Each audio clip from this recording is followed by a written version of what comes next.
everybody. Welcome to another episode of Purple Insider presented by FanDuel. Matthew Coller here, and Happy New Year. It is New Year's Eve. There's lots of college football coming up later on tonight, so I figured that we would fire up the old live take machine a little bit earlier today to make sure we're getting your thoughts, feelings, opinions on the Minnesota Vikings. They get ready to play the Green Bay Packers, and the news today, J.J. McCarthy back at practice. Naturally, after he fractured his hand and missed last week, it was pretty unclear, is he going to have a chance to play again? And is he going to have an opportunity to fight through it and get one more shot at playing in the year 2025? I mean, technically early 2026, but in the season of the 2025 year, is he going to have one more shot to play? So that is the question here tonight, is what do you want to see from J.J. McCarthy if he plays?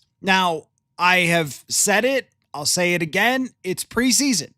The Green Bay Packers said today, Matt LaFleur, that they are not going to play every starter in this game. So you are going out there with a motivated Minnesota Vikings team versus a unmotivated Green Bay Packers team, a Packers team that is motivated to just get to the playoffs with as many human beings healthy as they possibly can. So they are not going to play anyone of consequence unless there's nobody left at that position, which does open up the door potentially for, big numbers for J.J. McCarthy. So what can you take out of it?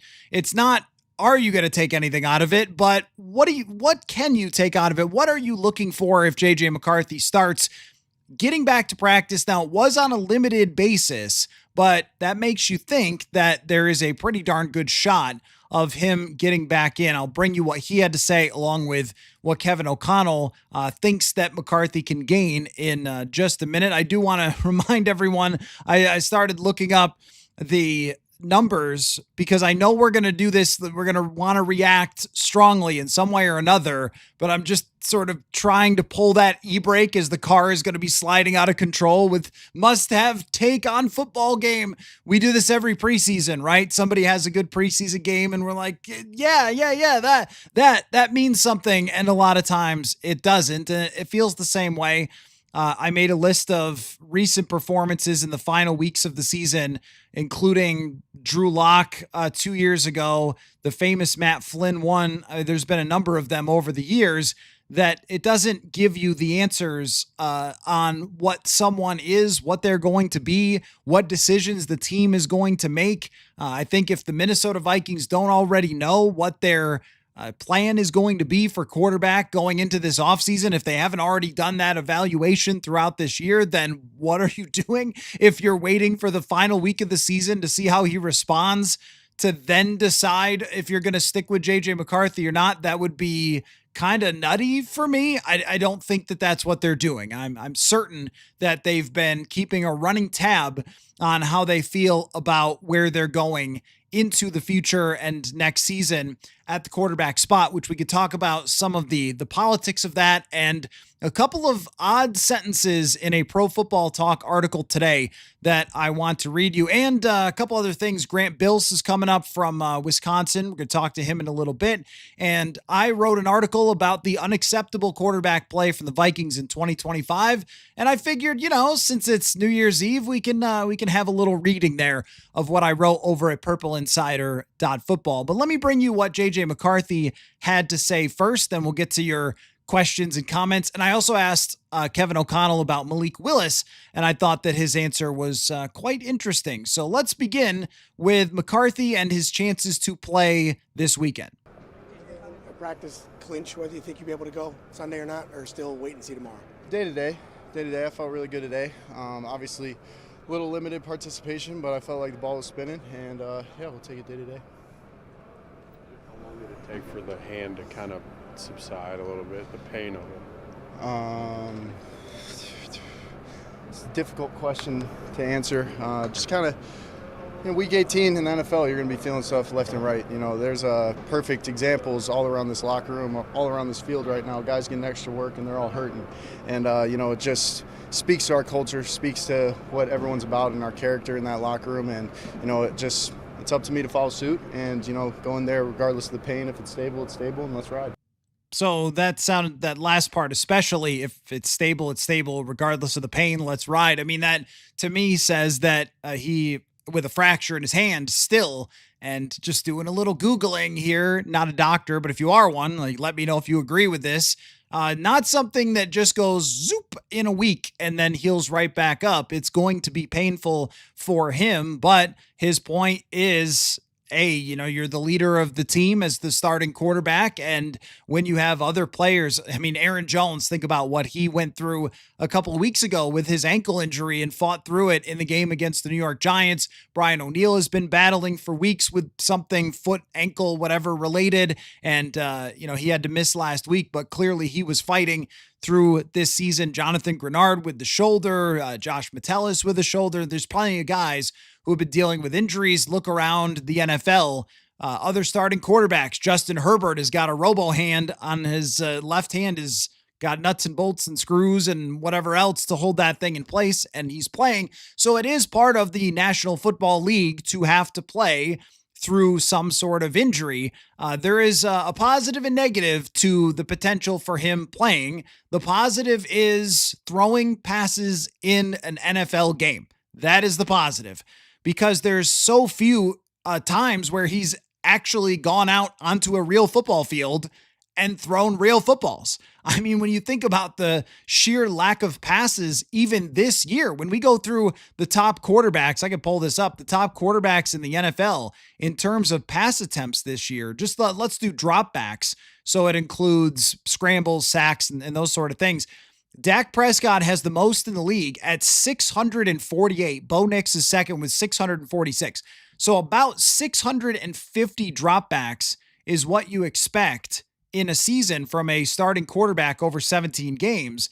And JJ McCarthy has 265. So he's at less than half, well less than half of, even though he's played 8.5 games, he is not even close to half of the share of the top quarterbacks for actually throwing the ball or dropping back to pass. So getting more opportunities for that is more potential to rep what you need to do into the future, which is play quarterback. It's more throws to Justin Jefferson, which, Kevin O'Connell and JJ didn't want to go so far as to say, we absolutely need to get this man to 1,000 yards, but you could sense it in their comments that they need to get him to 1,000 yards. But more throws to Justin Jefferson, more throws to Jordan Addison.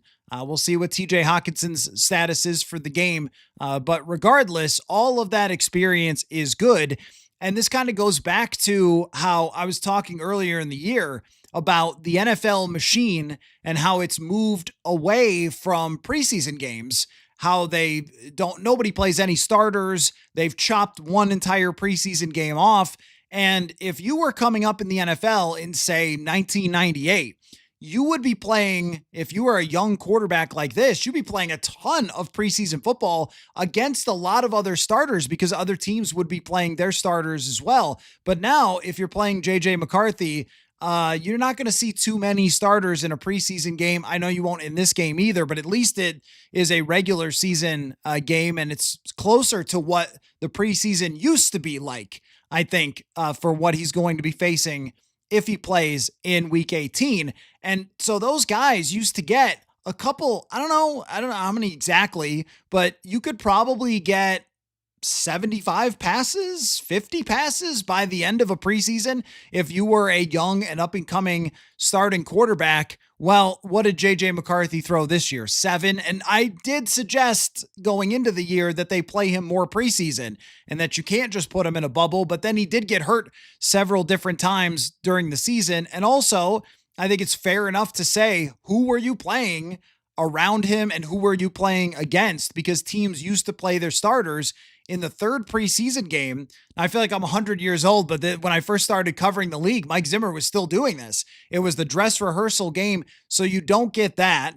And the amount of practice time and everything else has been very litigated and cut down. So every rep that you can get going into the offseason, whether it's through pain or not, is going to matter. It's calling plays, it's lining up, and it's dropping back. So that is useful for JJ McCarthy. As far as anything to actually build on into the offseason, I do think there's some element of confidence, because if you're playing a team that's got nobody left on it, / is playing all of their backups and calling up guys from, the practice squad or whatever it might be because they don't care about this game, then you are talking about the potential to put together a final 4 games or 3.5 games that show a lot of progress. And so I asked Kevin O'Connell, what JJ McCarthy can gain from playing in this game. Practice. Oh, that's the wrong one. This one. If JJ can play, what do you think he can gain from this game? JJ? Yeah. I mean, it's just getting to that 10th start, and with some of the stuff he's been able to do, thinking back to the Dallas game, moving the team in the first half of the Giants game and Commanders game. I mean, there's just been a ton of stuff during this win streak has been about stacking plays, stacking for our team, just positives of complementary football, and finding a way to win, by any means necessary every single game. And that's credit the players. That's what they've done. And JJ's been a huge part of that, and his continued, really looking at starts 7, 8, and 9, and would love to get him another one. But obviously only if he's medically cleared and can 100% do his job.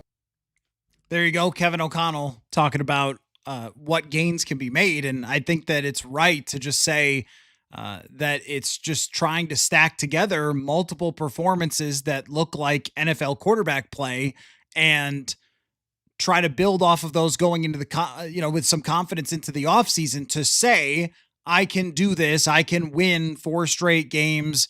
I can have some games where I'm the reason that the team won, which I would say about the Dallas game is probably the only one, but Washington was pretty good. The first half was a little more disjointed against the New York Giants. The tough part of all of this is what to make of it.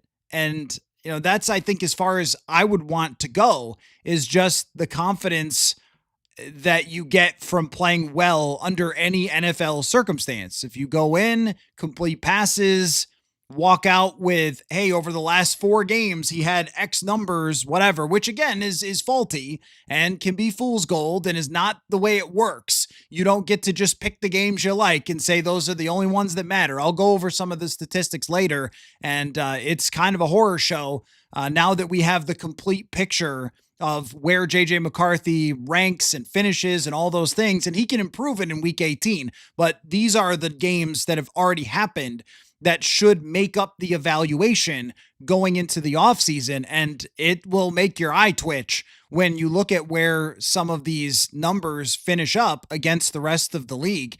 McCarthy was asked, it has been a rough ride for him, because here he is answering more questions about injuries and missing time and all those sorts of things. And Kevin Seifert asked him about if he could talk to himself from the beginning of the season after he's lived a whole couple of years of age.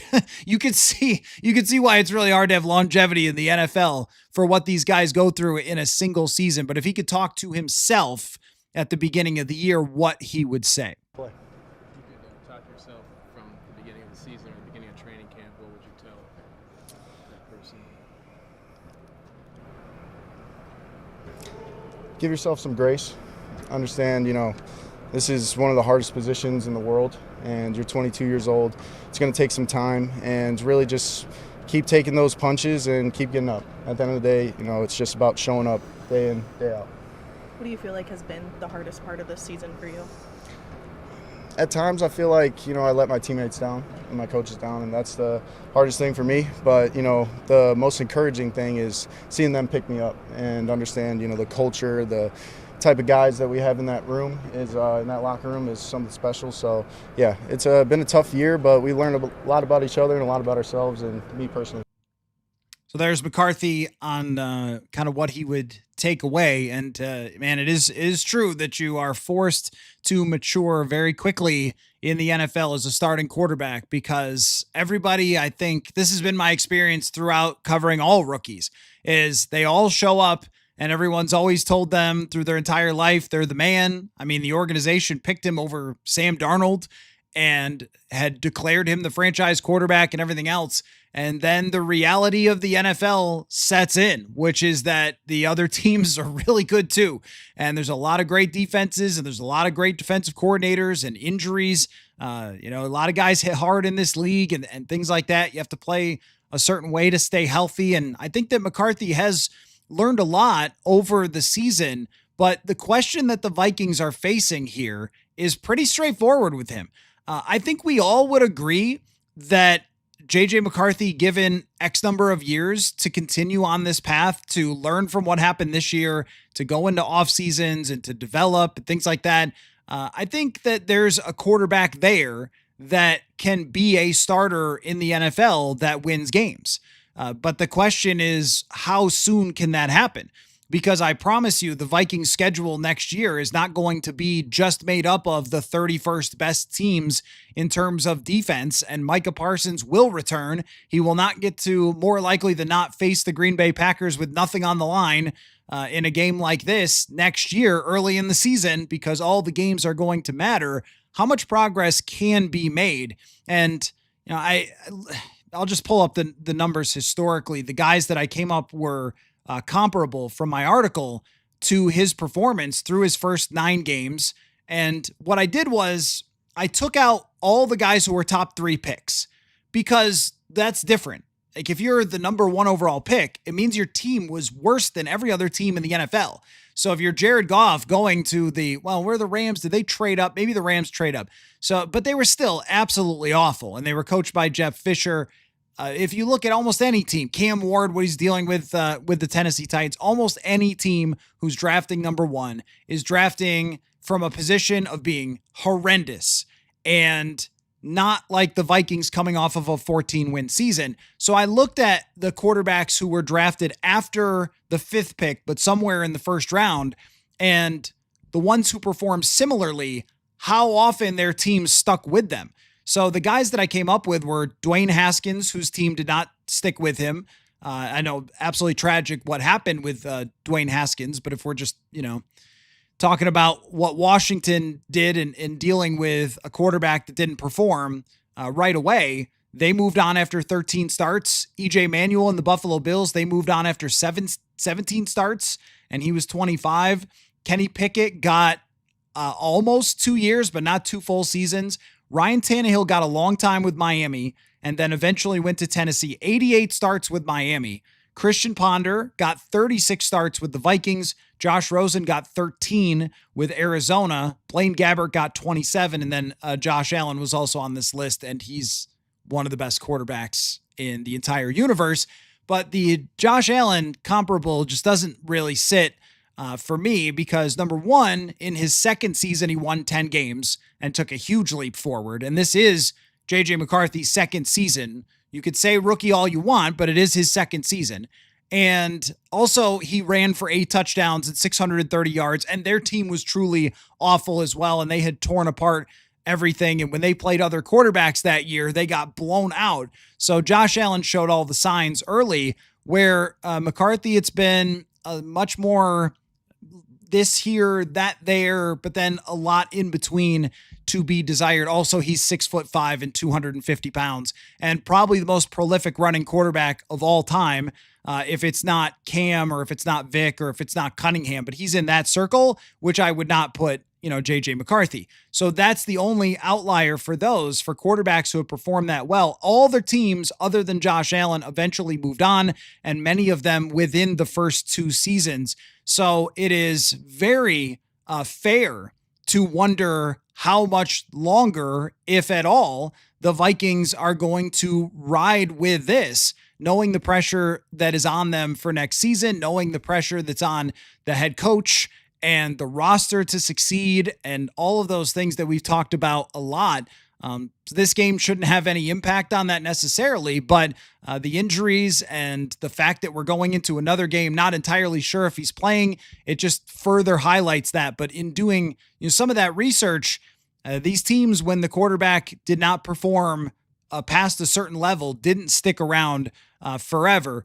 So that does bring me a little bit to Malik Willis, because he's one of the guys we'll be talking about. He was limited in practice today for the Packers. Jordan Love practiced in full. Cannot see any world where Jordan Love plays. Might see a world where Malik Willis plays, although, I mean, I think Malik should sit this one out and let Clayton Tune play, because he wants his last impression not to be against Brian Flores' defense, but instead of tearing up the Baltimore Ravens.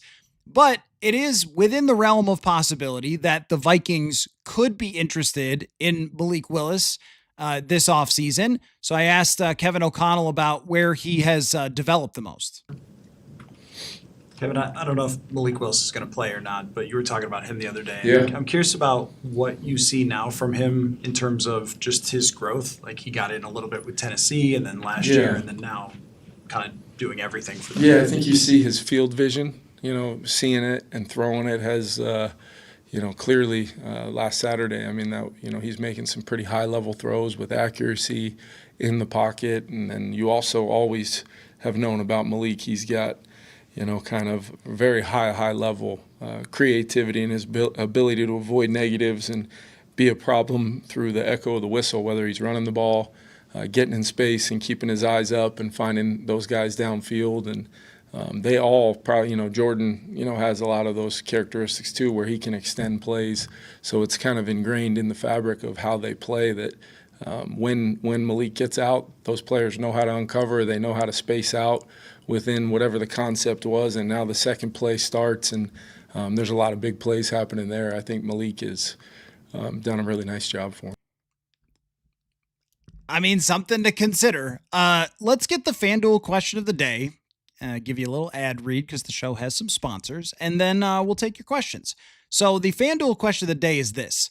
The Ravens are a 3.5-point favorite against Pittsburgh on Sunday. The loser of the game may have serious consequences. Do you think Brian Flores will be a candidate for either the Steelers or Ravens? And what other fallout do you think could happen from that game? And I guess we need to talk about Lamar Jackson and the Vikings at some point, since it was floated by someone. And we know if that happens, then we're going to discuss it. So let me remind you about our friends over at ZipRecruiter. As you know, Purple Insider is always growing and changing and looking to make another step forward in 2026. Of course, lucky to have the great crew that I have, but as a business owner, I am well aware of the challenges of trying to find quality people to add to the roster. So if you are hiring for your company, let me give you a little advice. Check out ZipRecruiter. With new goals in 2026, you may be looking to add to your squad, as well as thankfully, there is a place that you can help conquer the challenges of your upcoming 2026 goals, and that is by ZipRecruiter. Try it for free now at ZipRecruiter.com/audio. It's not a run-of-the-mill job website, my friends. They have tools and data that separates them from the pack. ZipRecruiter's matching technology works fast to find top talent, so you don't have to waste your time or money, and you can find out right away how many job seekers are in your area that are qualified for your role. So let ZipRecruiter help you find the best people for all of your roles. 4 out of 5 employers who post at ZipRecruiter get a quality candidate within the first day. So see for yourself. Go to ZipRecruiter.com/audio. That is ZipRecruiter.com/audio. ZipRecruiter, the smartest way to hire. Benjamin says, let's do a mock. Okay, we can definitely do a mock. I'm interested in that. Let's see. Let me see if I can screen share. Okay. Let's screen share it up. We could do a mock. We could do a mock right now. This is what happens. You ask for a mock, you get a mock. At the moment, the Vikings are drafting 17th. Okay. Let's see. We just want normal stuff here. We want normal little rankings. We want it to work fast, and we're not going to do any trades. Let's just load it up and see what's on the board. Now, keep in mind that I don't really do draft research until the season is over. So let's take a look. Who's on the board for the Vikings? I'm curious about the top. Fernando Mendoza is at the top of the draft, number 1 overall pick to the Raiders, which, does make me think about Geno Smith. I'm just saying. On the board for the Vikings in the first round, Sonny Styles, who is a great linebacker. Kind of intrigued by that, but linebacker not my favorite position to take in the first round. Mansour Delaney, I think is how it's said. Again, give me some grace on this with the pronunciations and some of the players. I don't know everyone yet. I'm very interested in that. Caleb Banks, a defensive tackle from Florida, could definitely talk me into that. Avion Terrell, corner from Clemson.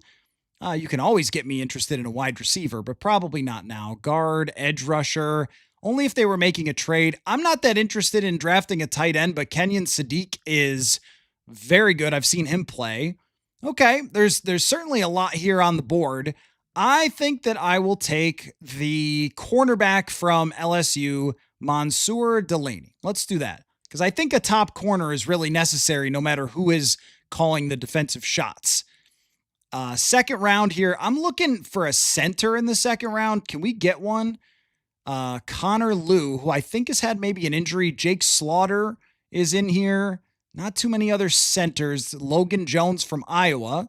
Parker Brailsford. Well, actually, those guys are way down the list. So as far as second rounders, Jake Slaughter and Connor Liu. Let's see what else we got on the board. Tackle, interior D-line. I mean, are we going 2 defensive picks with the first 2? If they lose Flores, it feels like they have to. Amari Washington from Oregon is a defensive tackle. Got a linebacker, Anthony Hill here. Another corner, wouldn't hate that. Jermaine Bernard, wide receiver from Alabama, is interesting. Another corner. Running back, because I know a lot of you want Jeremiah Love as a running back. What about the second round, though? I like the second round for a running back a lot more. Jonah Coleman, running back from Washington. Again, going to have to research these guys. Safety is definitely, let's look at safeties here. Dylan Theineman and Kamari Ramsey from USC. These guys both look like slight reaches, but that might be a position we can look at. Good coverage grade. Okay, well, there's a lot of options here. I tend to like the idea of drafting a center in the second round because it's just so important. So let's go with Jake Slaughter from Florida and see how PFF likes our draft. I get an A for the first pick and a C for the second one. And overall, somehow that adds up to A- in the top 50% of drafts. Okay, so there you go. A mock just for you. Who was it that asked for that? Just for you, Benjamin. Appreciate it. I enjoyed that. There will be plenty more to go, mock drafts into the future, but I think it's just fine to start into mock season when this game means nothing. Let's see. The magician or the magic man says there's nothing left to see this year. Just shut him down and be done with it. Benjamin says, I see him every day. Yeah. I mean, well, Kellen Mond, I know he was a third round pick and not a first round pick, but another piece of evidence there that teams do not hang around forever. And that's kind of my point, is when I put out my article, I got a lot of responses that were like, oh, I see how it is. He's a young kid and you're going after him and you're not going to let him develop. And it's like, hey, you know that everything on this show is rooted in the research, right? Like no matter what it might be, and if you like the take or if you hate the take, it's like last week. Everybody hated the take that it was worse for them to win against the Lions in the long run, but it's just the research. The fourth place schedule matters, and right? So that's what I do here, I think, is always put the work in to see what history tells us, see what the numbers tell us, and then I tell you. And sometimes it's stuff that you don't love. What was the question? That was the Kellen Mond kind of rant there. But in terms of shutting him down, I think that if there's 2 schools of thought there, because I don't think what you're saying is illegitimate about shutting him down, because if he does go out there and have somebody hit something of his and is injured going into the offseason, then holy cow. I mean, if you're starting out your offseason from behind when this is maybe the most important offseason of his NFL career, because he needs to take enormous gains in terms of his technical playing of the quarterback position, the footwork, the throwing, all that stuff. I mean, it needs to vastly improve from where it was this season. And if he starts out from behind, if he hurts a wrist, hurts a shoulder, whatever it might be, then that could set you back. And we would be saying, For what? For what? For some practice passes against the Green Bay Packers? I mean, is that worth it? And so I see your argument. I have gotten to the point where he's just got to play and you can't put him in bubble wrap. If he can play, then let him play. And you know who else deserves him to play? Jefferson, because, well, he has not had a great year getting the ball to Jefferson. What we saw from Max Brosmer was way below NFL caliber play. And all you got other than that is Brett Rippon and John Wolford. Like, the starting quarterback has the best chance at getting Justin Jefferson the football. All those guys who are veteran players who put in so much work all year long, they deserve to win this game. And again, you know, it's my job to point out the facts about winning the game. But still, when you think of it from a Harrison Smith perspective, winning the final game over the Green Bay Packers, regardless of circumstances, is important.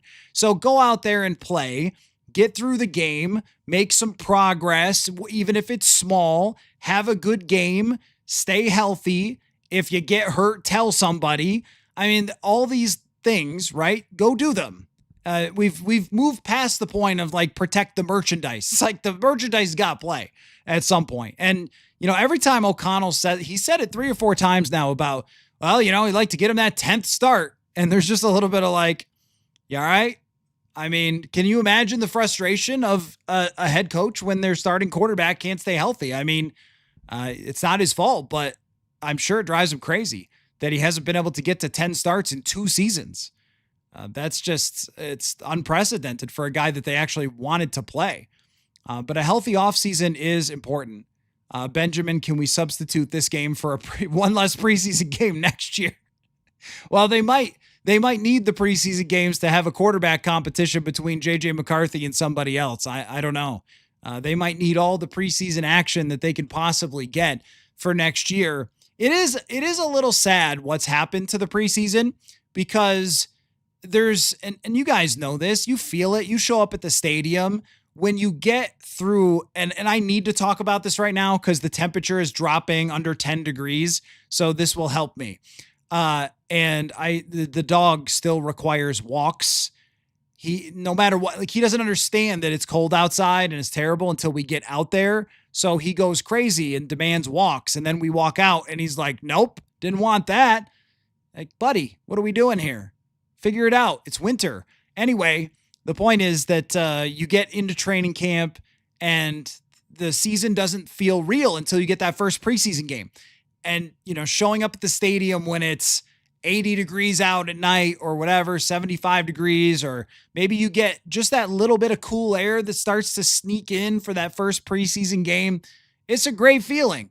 And it used to be that if you showed up at the stadium, and sometimes I don't want to be the like think of the children person because it's right to not play your starters. But sometimes I think of like if you used to show up at a preseason game, you got to see people play. And I think that's another part of JJ playing too, is that people are going to pay to come to the stadium and watch you play the Packers. If you can play, then you should play, right? Don't make them watch backup quarterbacks and everything else. Like they're paying to come see the Minnesota Vikings be the Minnesota Vikings.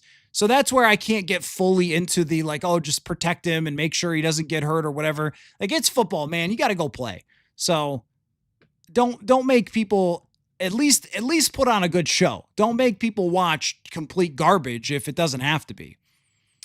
Rob, I guess it's, I've been calling you Rob forever. You never corrected me, but I guess it is Robe. Every snap for JJ is an investment. JJ is Jets' best shot at getting the 53 yards for 1,000. No question about it. Yeah, no question about it. And if you're just tuning in, we're talking about JJ McCarthy practice today and what can he gain? I asked that question to Kevin O'Connell. I'm asking it to you. What can he gain in this game? And I definitely agree with, even though it's gone badly in terms of getting the ball to Justin Jefferson, and they might need to activate, if it's into the fourth quarter and they're not close, activate Carson Wentz, sign Cam Akers, and get somebody to throw him the ball. Let me toss another crazy stat at you that, and this is one for the water cooler when you guys get back to work, if you've got tomorrow off, is the top 3 passing performances this year by the Minnesota Vikings in terms of yardage were all quarterbacked by Carson Wentz. and Justin Jefferson's 2 out of his best 3 games, I think. Yeah. So Carson Wentz might need to go in there with a sling, which would only be slightly different from what happened in Los Angeles, and get the ball a couple of times to Justin Jefferson. But I generally agree with you.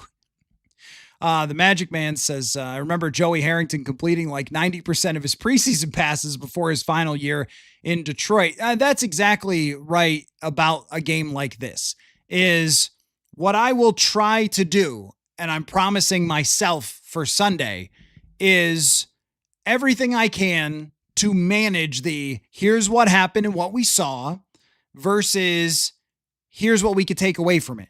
And even if it doesn't go that well, I guess I would still feel the same way. Like, what difference does it make? I would prefer him to try to take risks. I would prefer him to throw 2 interceptions because he's finding out what types of routes he can throw, because too many times this year, there's crossing routes over the middle where the ball's not coming out and he's taking sacks. Just let loose, my friend. Do everything you can out there.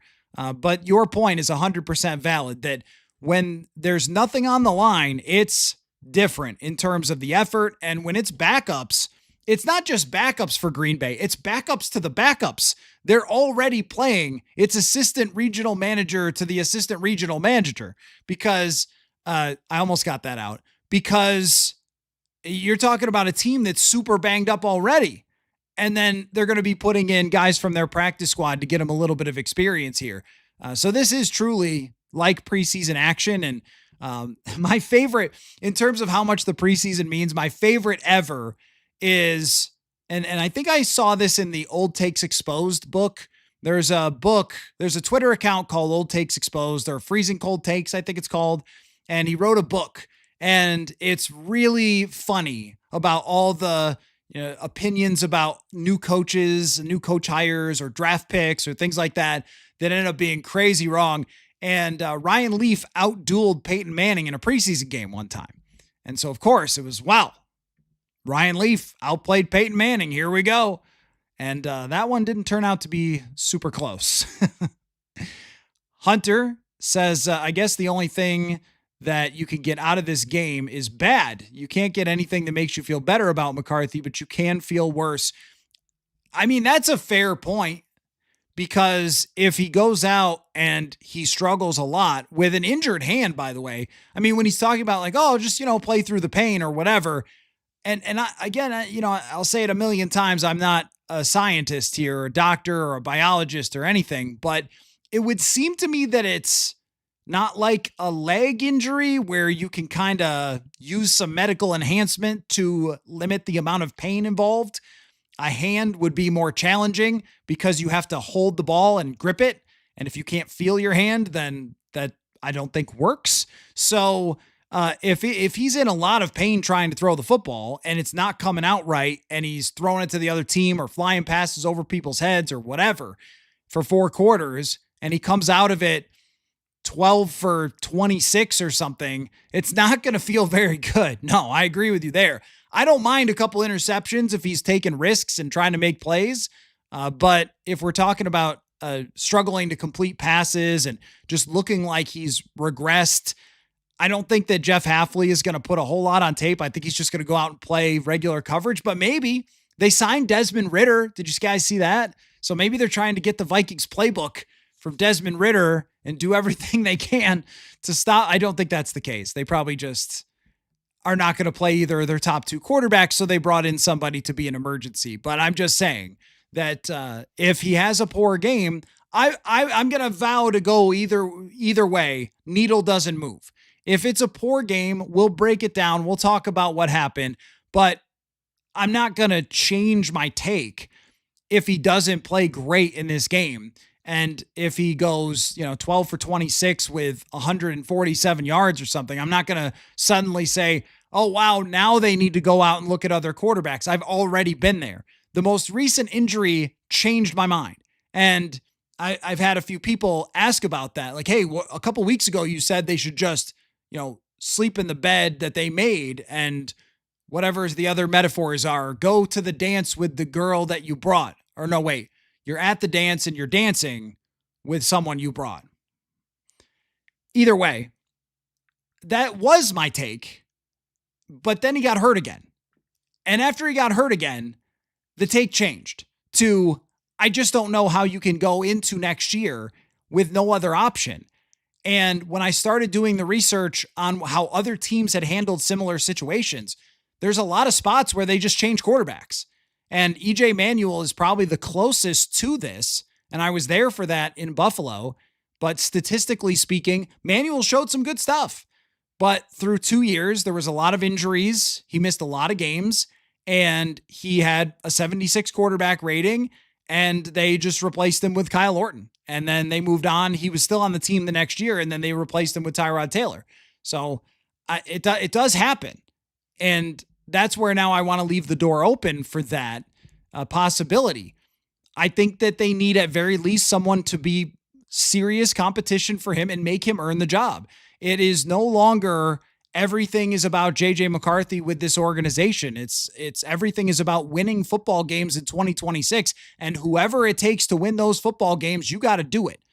And one of these days we're going to have a more serious talk about Kyler Murray, because everyone keeps getting really upset when I bring him up, but I mean, the numbers on that I don't think are as bad as people think, but I can hear the teeth grinding every time I mention his name.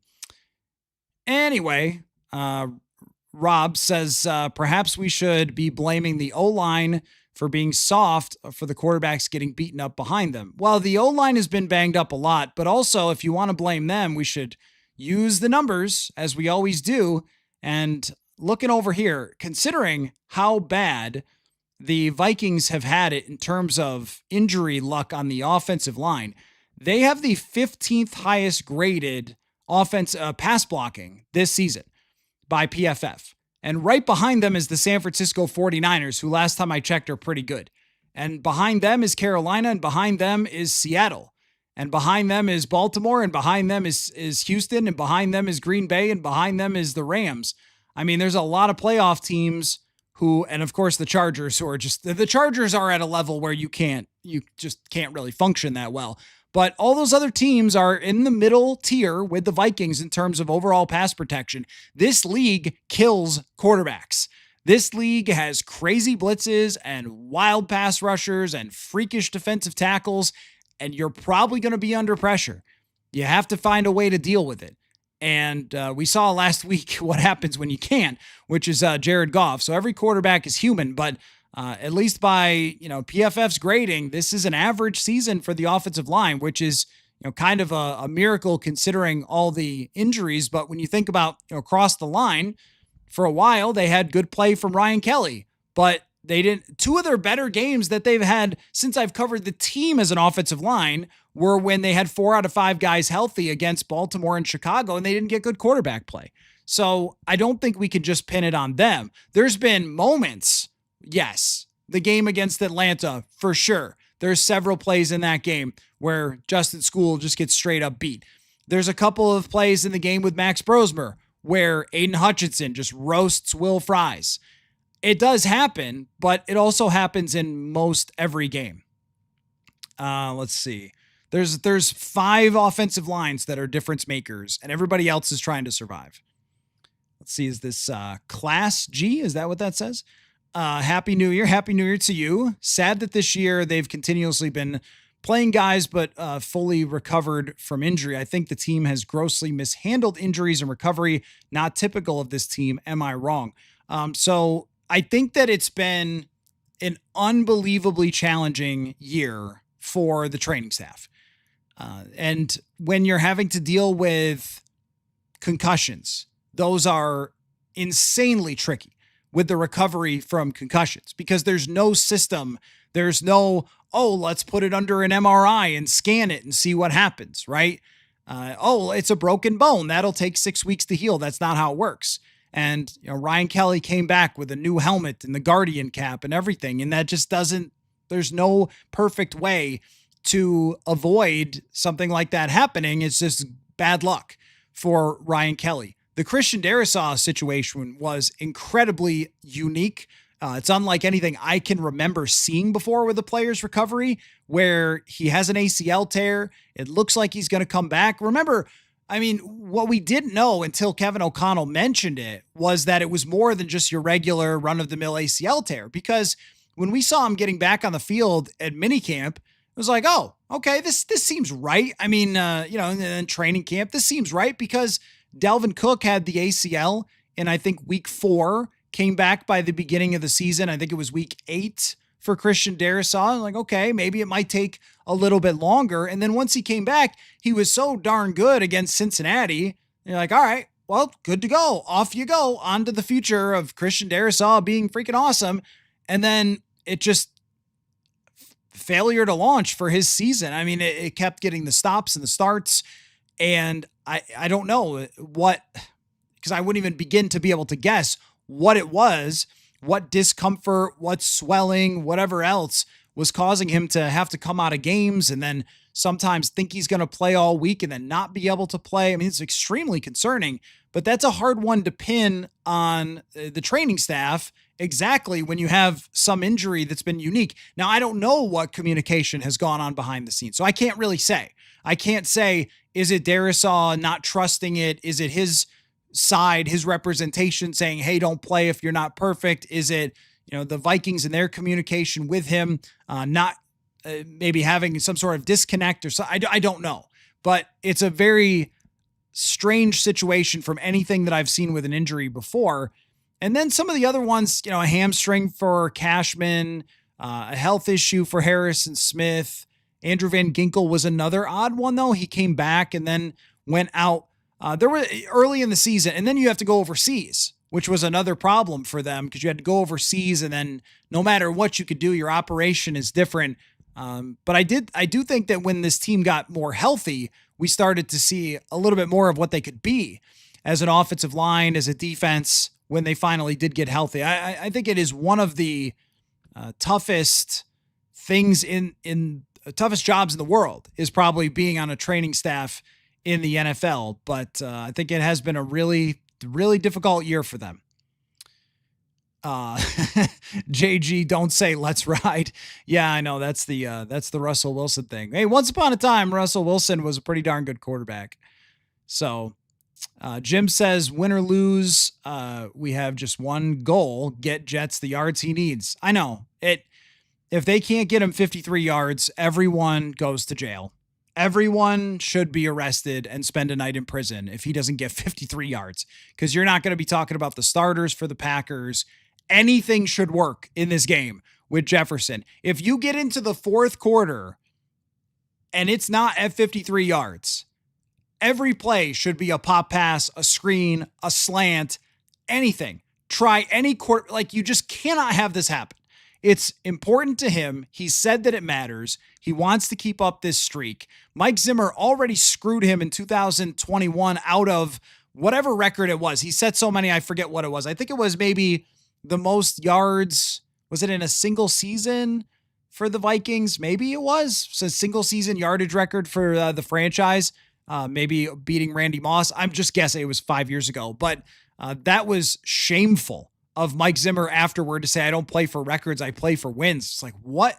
I mean, if he wasn't already fired by then, it's like, that is so petty and so low to not do that. And with Kirk Cousins too, you're the one with the ball. Just call a different play and throw it to him, bro. What are we doing here? So you can't have that situation.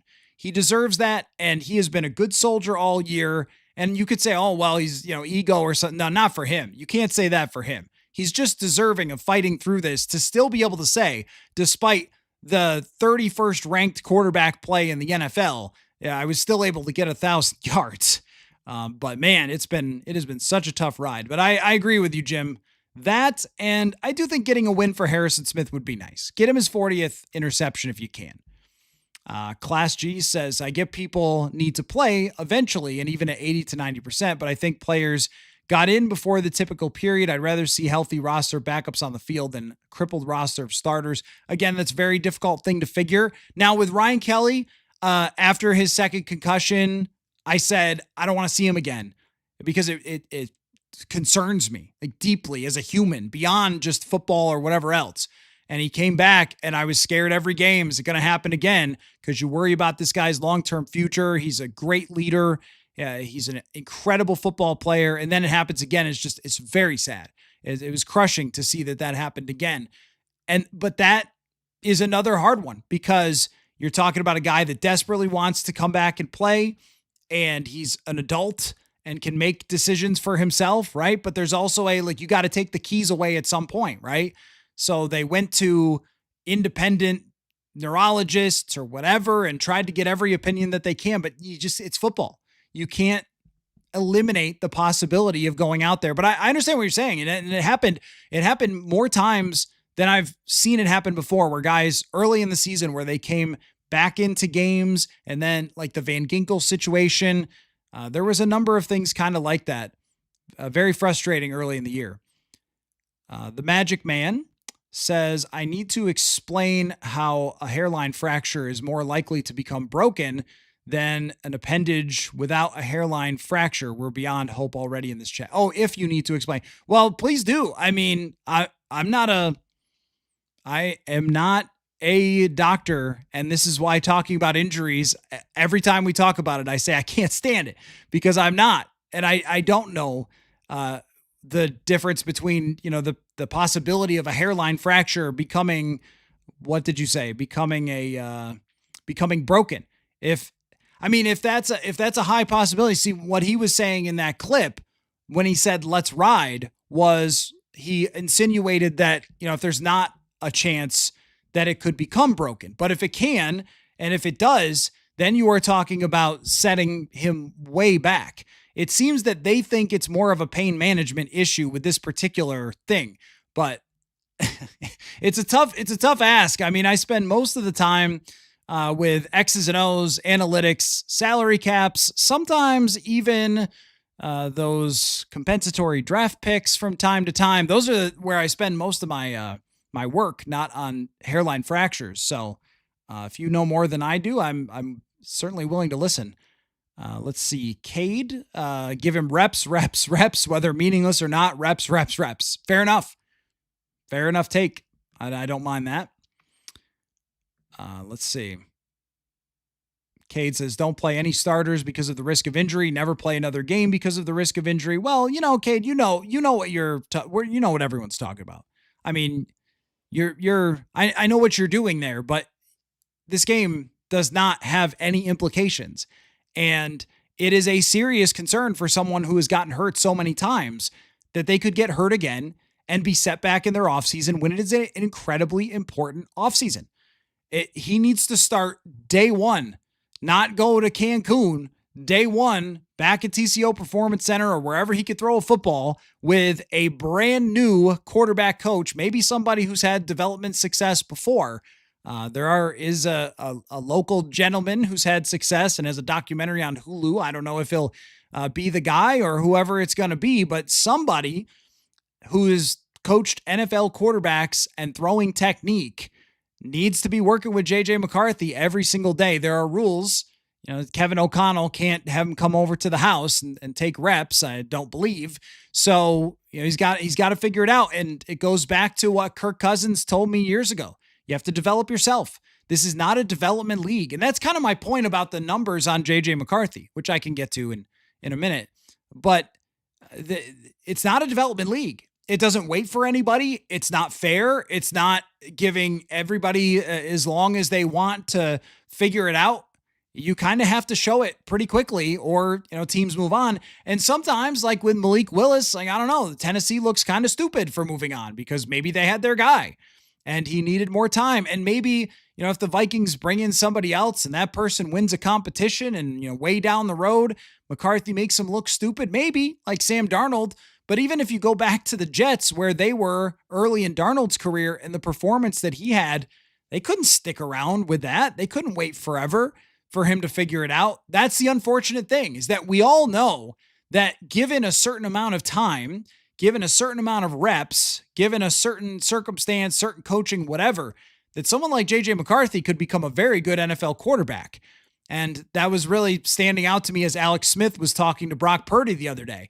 Brock Purdy played college football till he was 24. Alex Smith wasn't good until year 5. But that opportunity to play college football more went out the window when McCarthy decided to come out for the draft to be the 10th pick. And Alex Smith, there was 3 different coaches during his first 5 years. And the Vikings don't want to have to do that.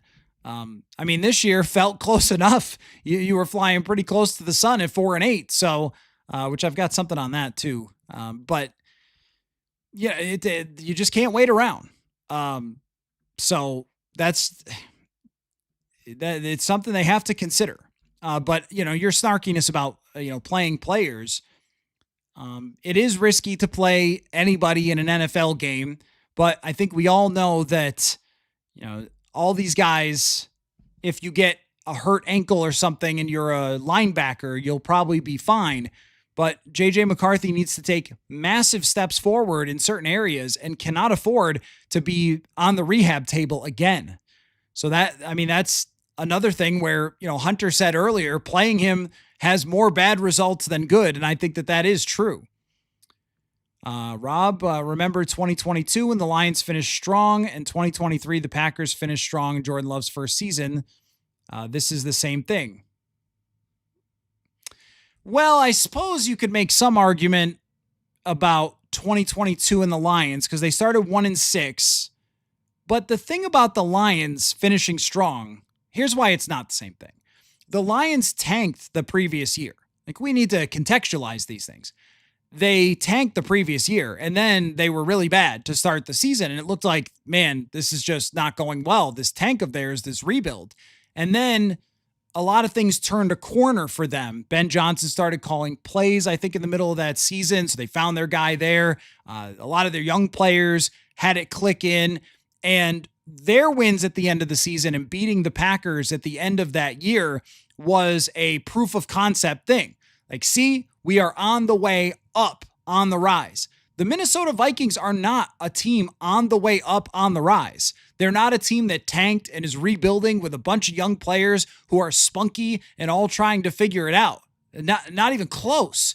This is a team of veteran star players across the board with a couple of young guys. Like, I'm excited to watch Jay Ward more because he's actually done some pretty darn good things recently. Really liked watching Jalen Redmond get better, and Dallas Turner has taken huge steps forward and maybe can close the season out on a strong note. But that's sort of it, man. Like, the rest of these guys, Donovan Jackson is young, but the rest of these guys are veteran players who expected to be on a winning team.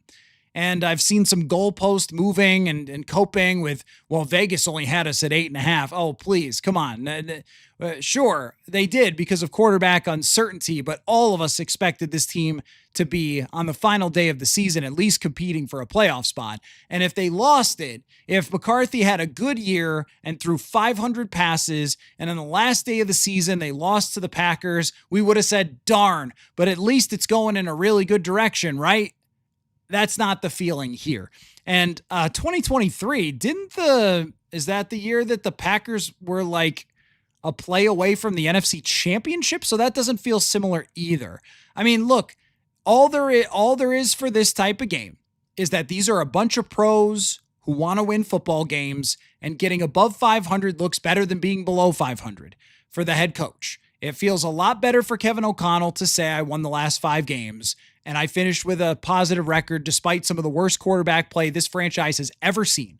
So that's all you're really playing for. And it's important to win for Harrison Smith, because if Harrison Smith is done in the NFL, you'd like him to go out in a victory over the Green Bay Packers. And the difference in draft slot, I think, is 17 or 18. Maybe they could be 18. Well, it doesn't matter. Like, you've already gone past go for, the tanking type of stuff. But let's not pretend there's magical momentum for the end of a season. That is, I could show you a ton of teams that won their last X number of games and it didn't carry over. There could be a new defensive coordinator. There could be 10 new players. There could be, it doesn't stand to any reason that the end of a season will matter for the beginning of the next season.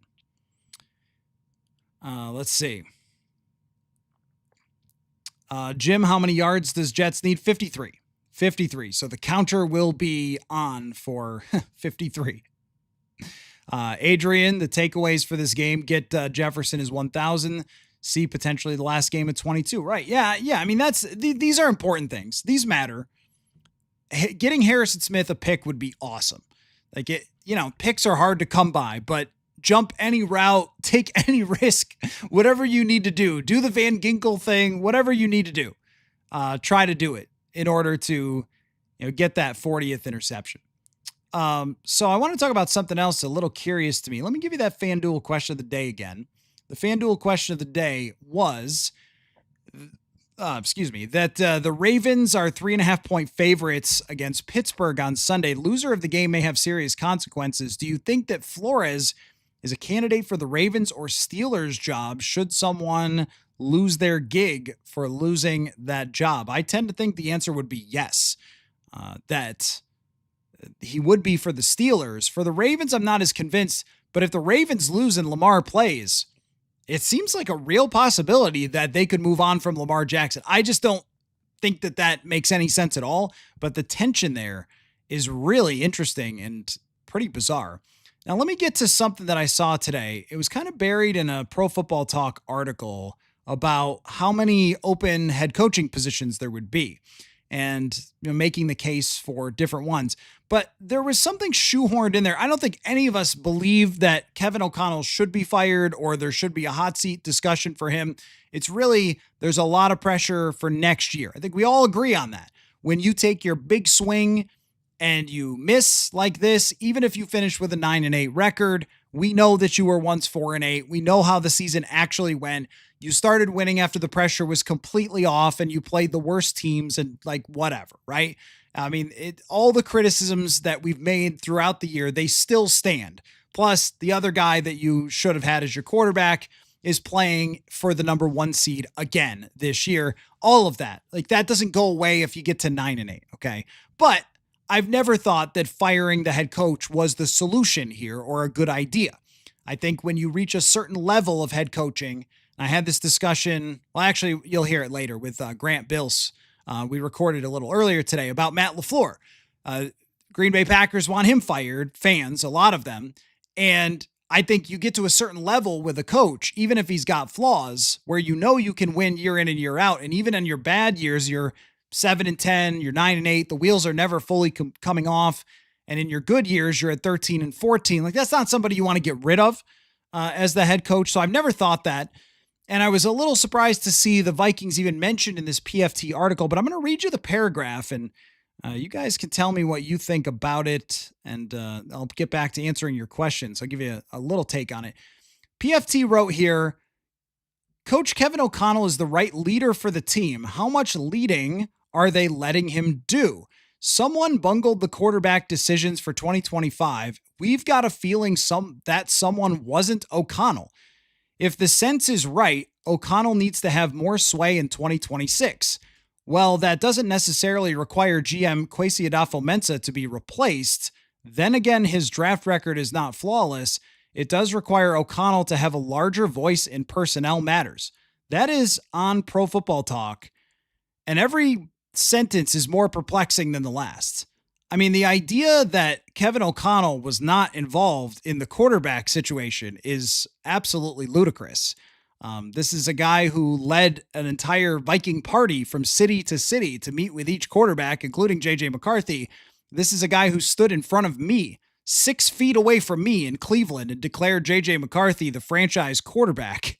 This is the guy who had the phone call with Aaron Rodgers, and I'm supposed to think that he wasn't the one calling the shot. I mean, that is as bizarre of a comment as you could possibly make. I mean, you might as well be telling me that, the sky is red in the middle of the day. I just a little bit bizarre there. But if you are a between the lines reader rather than reading it directly, I think you can start to figure out who this year might be pinned on. I think you could start to figure that out and maybe whose side is posturing for such a pinning. You might be able to figure that out depending if you're into like House of Cards or something like that, or Succession, then you might be interested in the Minnesota Vikings offseason. That's how I read that. Now, I think personally that everyone is responsible for what happened this year and everyone should be put together to fix it. And that certain people who are, I don't know, like PFT claiming don't have power in this, that is just downright strange to me. But I think that it should go exactly the way that it's gone, and they should fix it together. You brought him in to get to this point with this roster, and from players 2 to 53, you're pretty darn good. And that draft record is starting to look a little better, by the way, when Donovan Jackson is good. Dallas Turner has been very good this year. He's not Jared Verse, but he's been very good. 40 pressures is a good number for the snaps that he's taken, and certainly progress. And he's going to be the old age of 23, which, pass rushers really peak around 26, 27, as we've seen from Jonathan Grenard. They made personnel moves some that worked and some that didn't. I think Jordan Mason was a good move. I think that Eric Wilson was a great move. Moving on from Harrison Phillips maybe hurt them early in the season, but it opened the door for Jalen Redmond, which is a good move.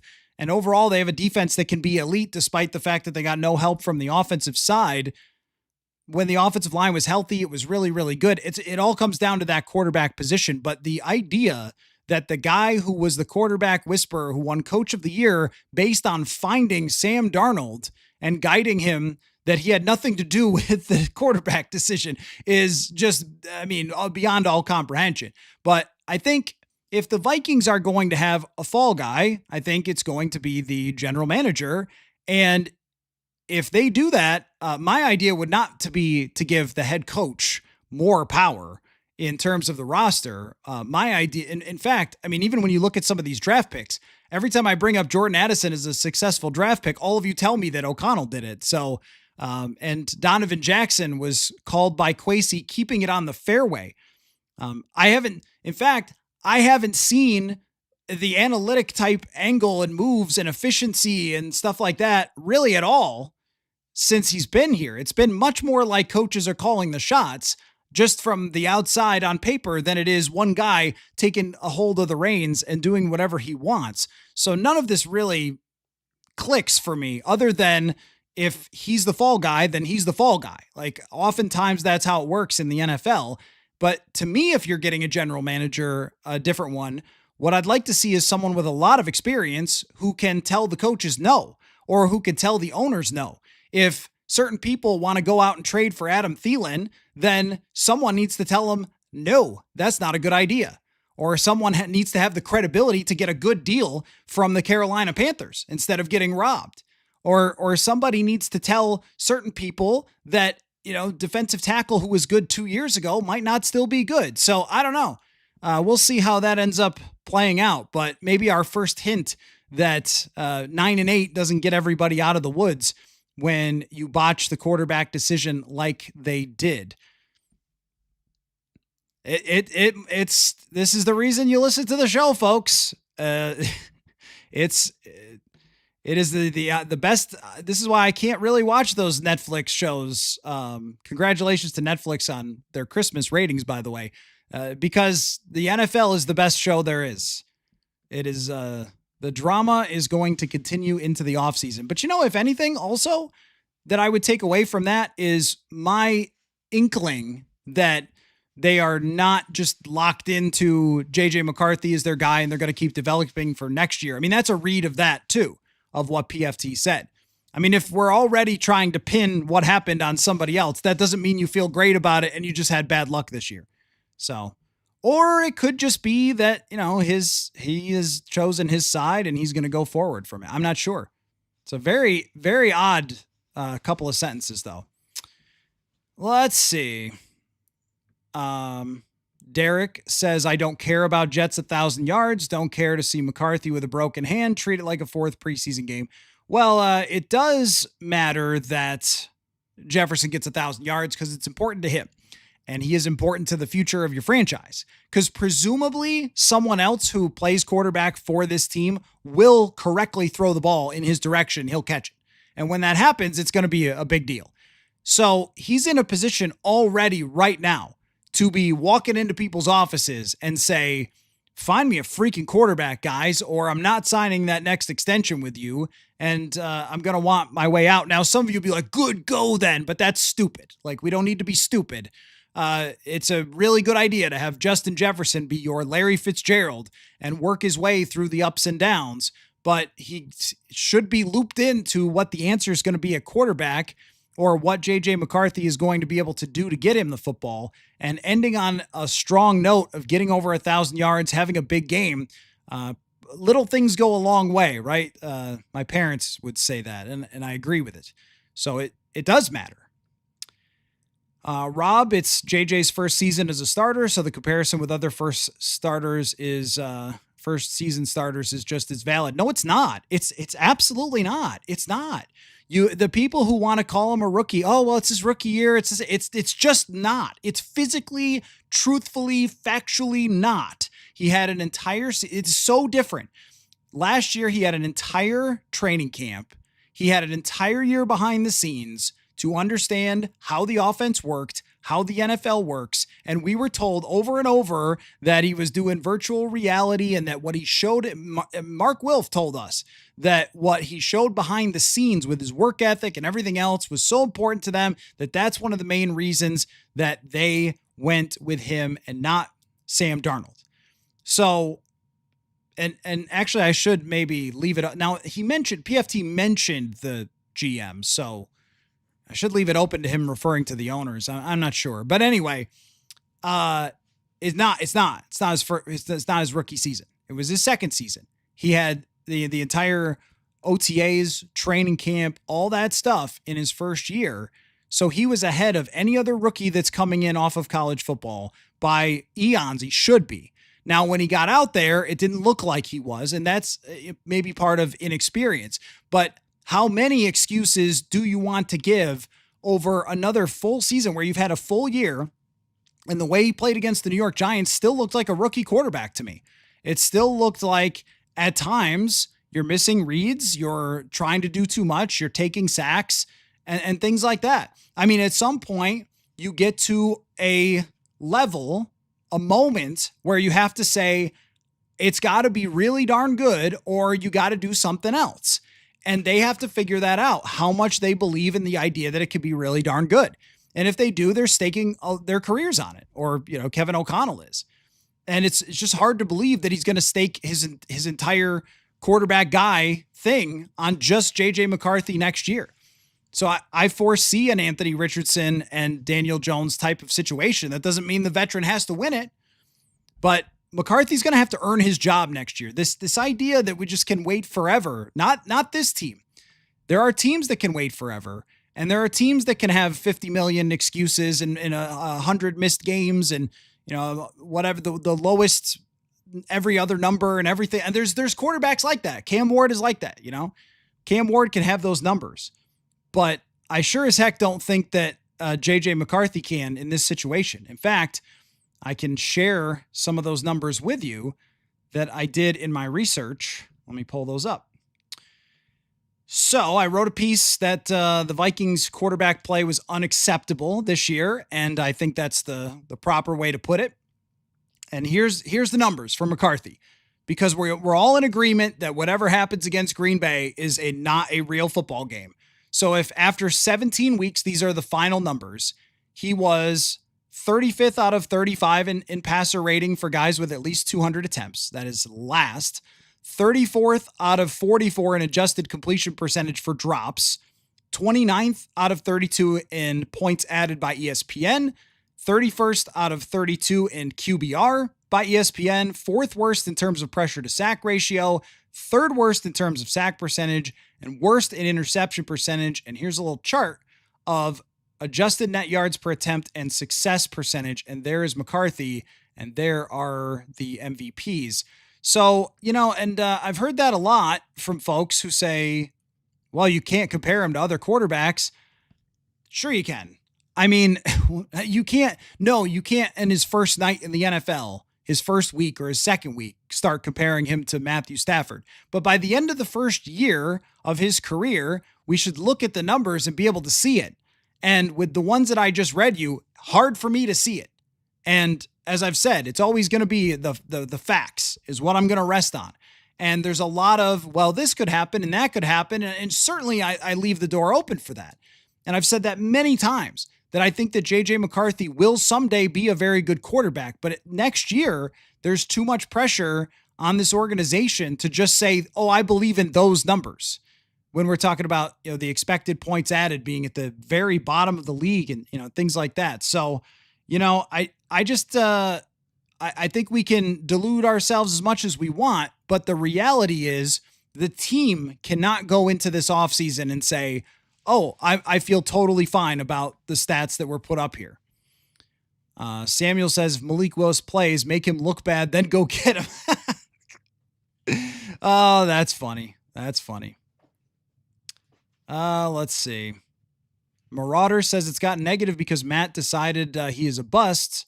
And Matt's stats are both, let's see, accurate. Anyone can make stats say what they want. Well, how many did I just read you? I make stats. I don't have to try. I don't have to try to make stats. Look at these. I don't have to try to make these stats look like they're at the bottom of the league. They just are. Every single one of them. I mean, oh yeah, Matt's just taking stats and molding them like touchdowns, interceptions, sacks. I know, look at me. Like just twisting the stats. Man, you know how freaking fun it would have been if this season was great and he played really well and everything else? I mean, it would have been awesome. You think it's better for me that those are the numbers? They're not. And I have never used the B word. I have never said he's a bust. You are saying that, not me. And I have said repeatedly that I think given time, he could be a good quarterback. But I have no idea how you could look at all those numbers. And that's why I included so many of them. So you can't say, oh, well, you're just stat spinning with your EPA and your successy rate. These are all of them. And when I compare them to all those other quarterbacks, I mean, they are what they are. I can't change the facts. Like you're accusing me of that, but it's the fact of the matter that I can't change those numbers to try to fit your hope. I'd like to because you seem upset, but I can't. They are what they are. And that's how I operate. When somebody is good, then I will say it and I will point out the numbers that say it.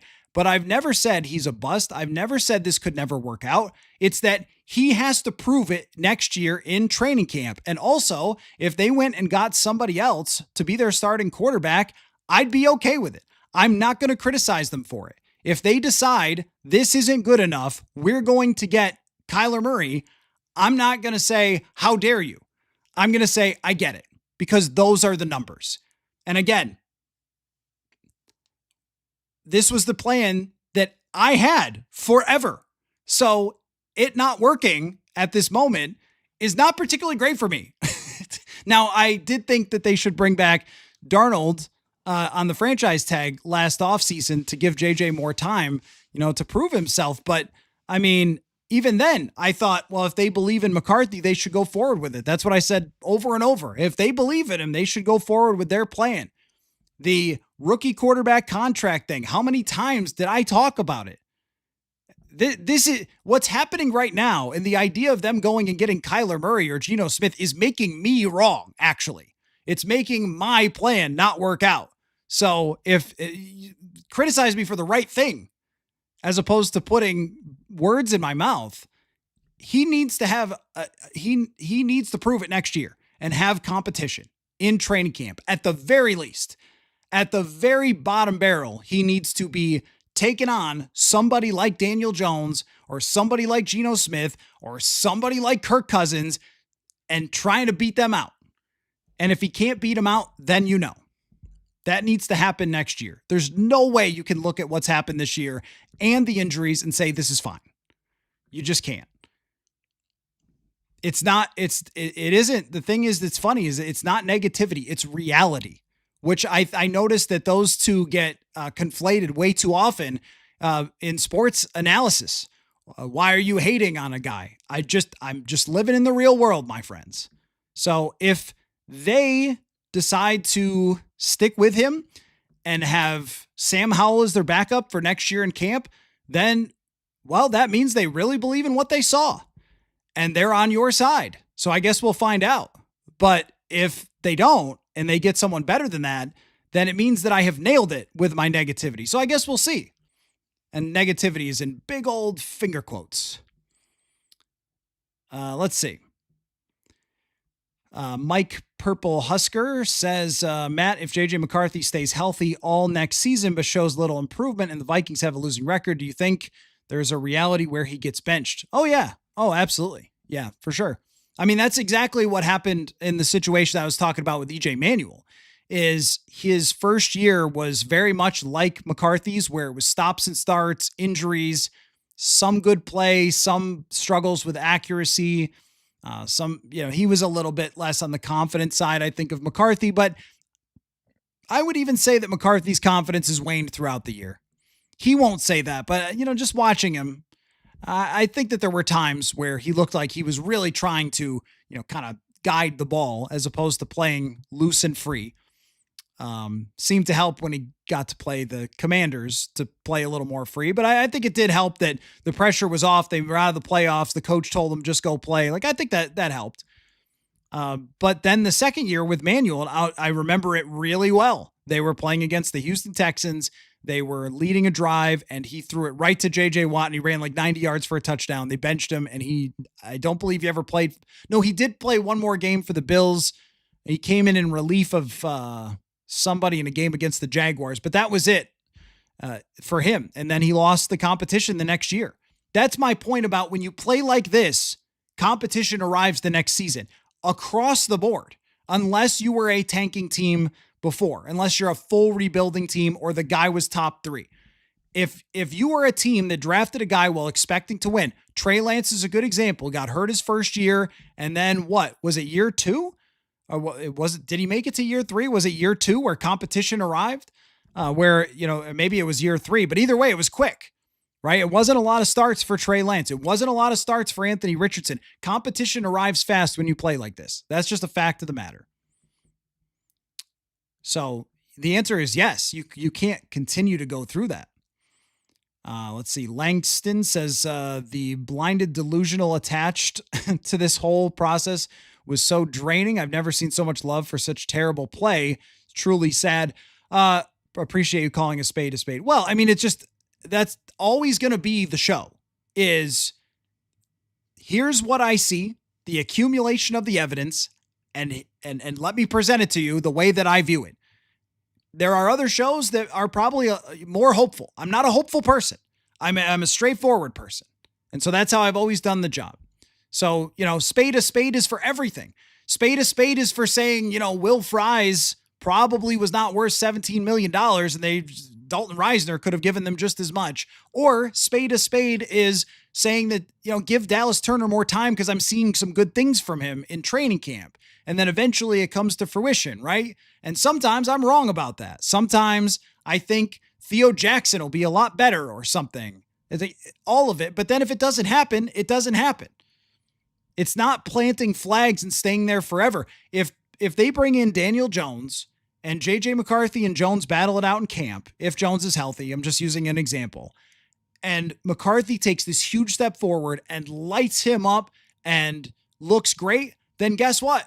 The old Purple Insider Show is going to be talking about it every day from training camp next year. McCarthy's taking a big step. Here we go. This could be interesting. If he throws for 300 on opening night next year, 4 touchdowns, leads him to a win, guess what old Purple Insider is going to say? Man, he's really turned some corner here. That's how we do it here. But anyway, as far as your point about the attached people, that I will never criticize anybody for. I will never criticize any fan for becoming attached to JJ McCarthy for a couple reasons. Number one, the first impression of him was our training camp reports from 2024 that he was showing a lot of progress. And then the preseason game where he looked really good. And you saw all the flashes of talent there. His personality under the right circumstances before the whole 9 thing and everything else, which was, I never criticized that. It's fine. But, it's just, internet is very mean. So whatever, it doesn't matter. Or him saying, let's ride, or Russell Wilson saying, let's ride. Who cares? Stop it. Stop being so mean. But I know the internet bullying people, who would ever expect it. But the point about, just where he was at last year is that he had showed a lot. And then the head coach comes out and says, he's our franchise quarterback. That is a lot of hype, plus the 10th overall pick, plus all the things that they gave him, plus what you saw the head coach do for Sam Darnold, or with Sam Darnold, we should say, all that stuff added up to, like, this is exciting. It's exciting when your franchise has never done this in terms of drafting a top 10 quarterback, and then they do it. And, the kid's a national champion, and he's likable, and he's got a lot of physical skills and everything else. And then his first impression in the NFL is a huge comeback and an awesome win in Chicago. I'm supposed to tell everybody, like, you're stupid for buying into that? No, of course not. Of course not. That's not anything I'm saying here. I'm presenting what the facts are of what's happened this year, and the decision or the position that the leadership of this team has been placed in because of this poor of a performance. But I would never say to any of you who watch or listen, how dare you cheer for JJ McCarthy? Like, of course it was right to get excited. We did that on the show, talked to Jeremiah Searles, who played for the Vikings, loves them, bleeds purple, and he wants them to win. He was super pumped before the season. Drew McGarry, who's a Vikings fan, is a great writer for Defector. He came on, talked about it. There was a lot of reason for excitement. It was something that they had not done before. It was something I had banged the table for. The offseason even, I think that we all, in terms of being realistic, went over the odds of all those moves working out was not high, but you thought, well, if even half of them do, they did so much to this roster, it'll be good. And overall it was, but all of it made sense. All of it made sense for why McCarthy would, if they turned down Aaron Rodgers and they turned down Sam Darnold for McCarthy, well, then they must really like him. So you're not wrong for getting excited about that. I wouldn't criticize people for that. I think that, when people get a little bit abusive about quarterbacks sometimes. But I remember the Bears fans who thought, that, who was it? Justin Fields was a great quarterback because he had a little run there, that kind of thing. So let's see. Christopher says, when did mediocrity become the new success measure? And then Forrest responds with, it was a success measure for 6 years under, with Kirk. Yeah. So, well, yeah, I mean, that's the thing about next year and the problem, right? The problem that they face for next year is how, if McCarthy's not your guy, how do you reach anything but mediocrity?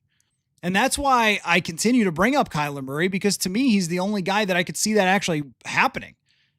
Murray has at least shown a high end to his performance. I mean, I guess Geno Smith, but to me, bringing back older Kirk doesn't do it. To me, Daniel Jones doesn't do it.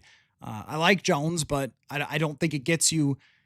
There's even a scenario where it gets you to a different place.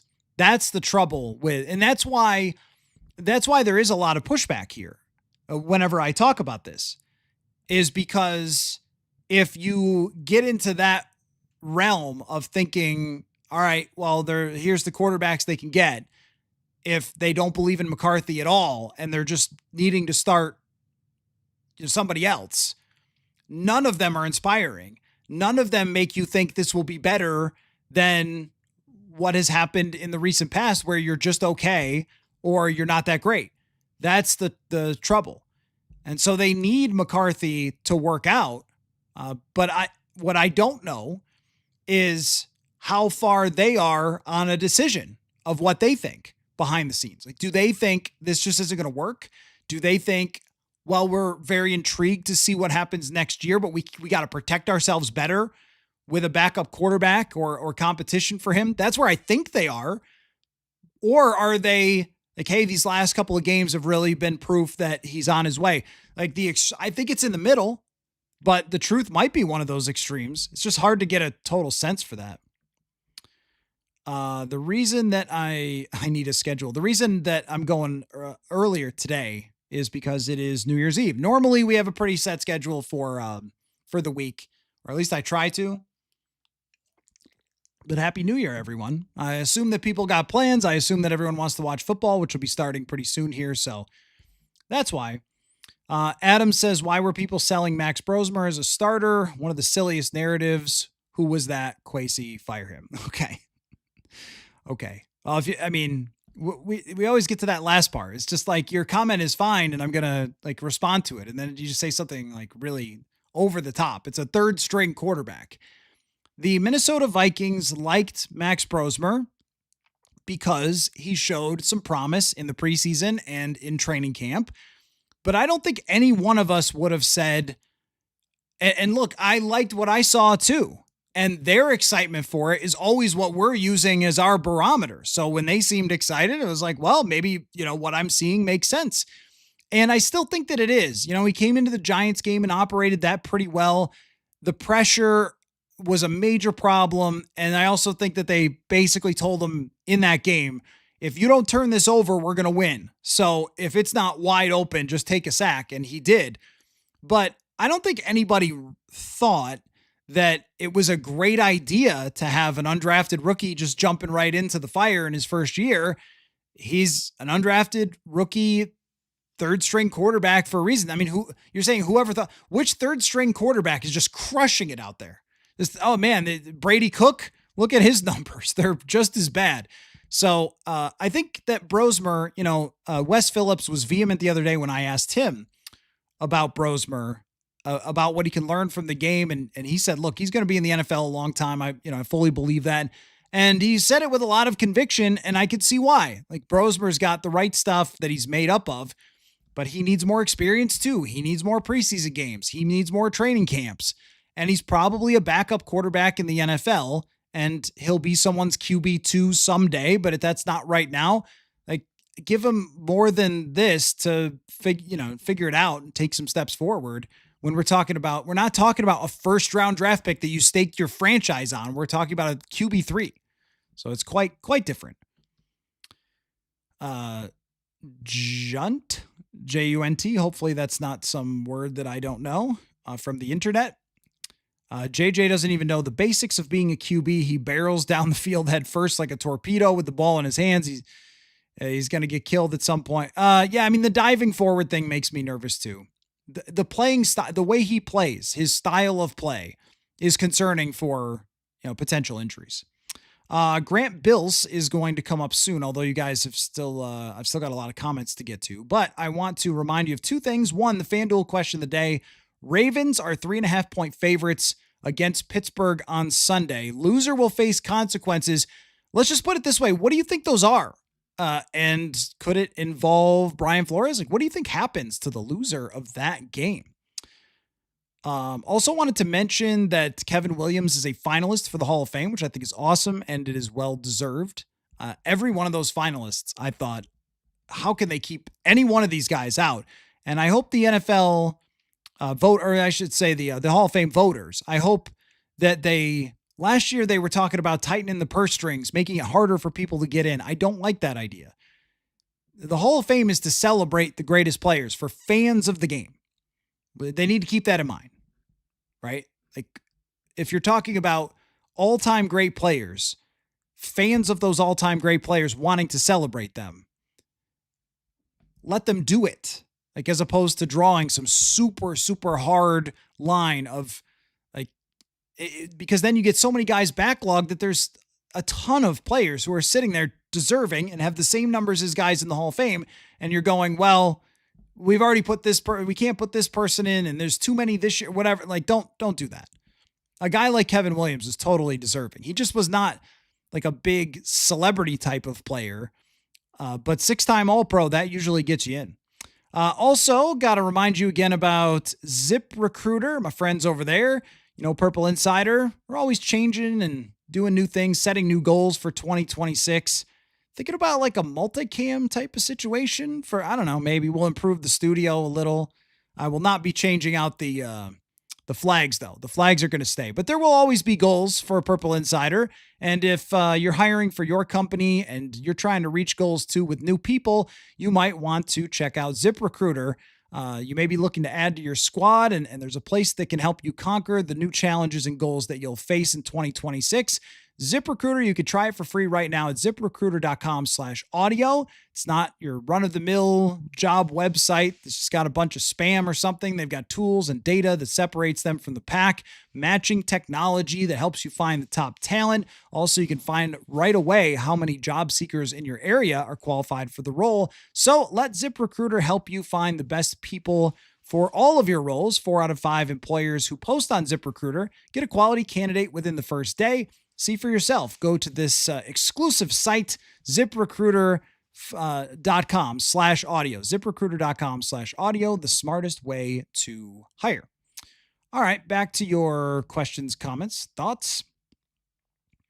Christopher says, I hope I'm wrong, but I think KOC's next coaching stop will be his successful run. I think he's learning and taking his lumps.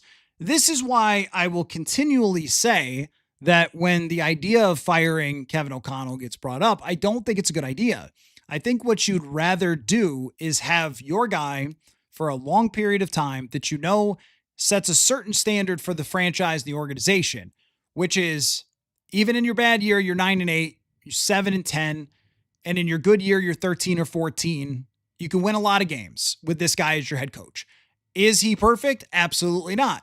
Are we always going to take down every single thing and look at every single detail of what he does? Oh yeah, because he makes a lot of money and I don't feel bad about that. We're looking at the run game or the screen game and saying, hey man, figure it out, right? Like those aren't, those are things that, there needs to be always improvement from somebody like him. But a lot of coaches have reached their peak as coaches after several seasons. And a lot of good coaches went through bumps along the road, tough times where people talked about firing them and so forth, and end up, getting to eventually the mountaintop after, problems at times. So, I think that if you're going to make a change, you have to think really long and hard about something like that.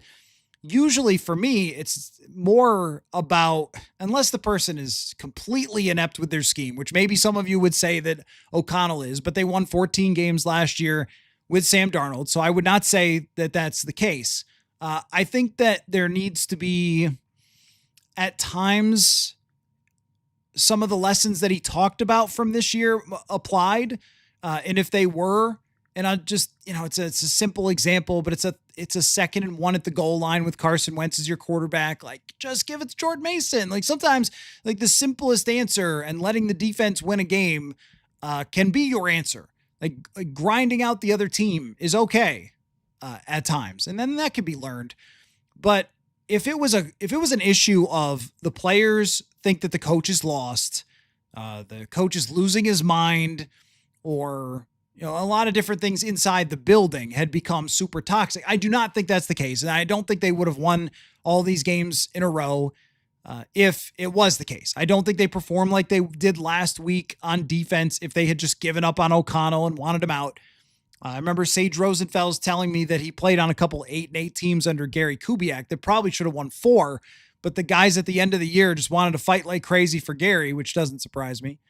And, so this team has continued to play professional football. I mean, you look at the Jets, like that's a team, I know they don't have a lot of talent, but they're not even playing pro football the way that they were playing last week. So that's when you fire someone, is when your team, when David Culley was coaching the Texans, when they're not even playing just at a pro level, or the building is super toxic like it was with Zim. I mean, then fine, but not right now. I don't think that would be a good thing to do right now. Did Arch Manning in Texas beat Michigan? No, that's interesting. I've probably mentioned this, that I want to be an Arch Manning guy because it drove me insane how much he got declared the B word, a bust. I mean, think about that. Like how fast the world wants to do it. Like if people are sitting here criticizing me for it, I'm saying like, I still don't even know, but he certainly deserves a chance to compete next year in training camp, but there's got to be somebody else. And if they decide that they're getting another starter, I'll understand. That's my official take. And it's like, you hate him. Of course. I don't know.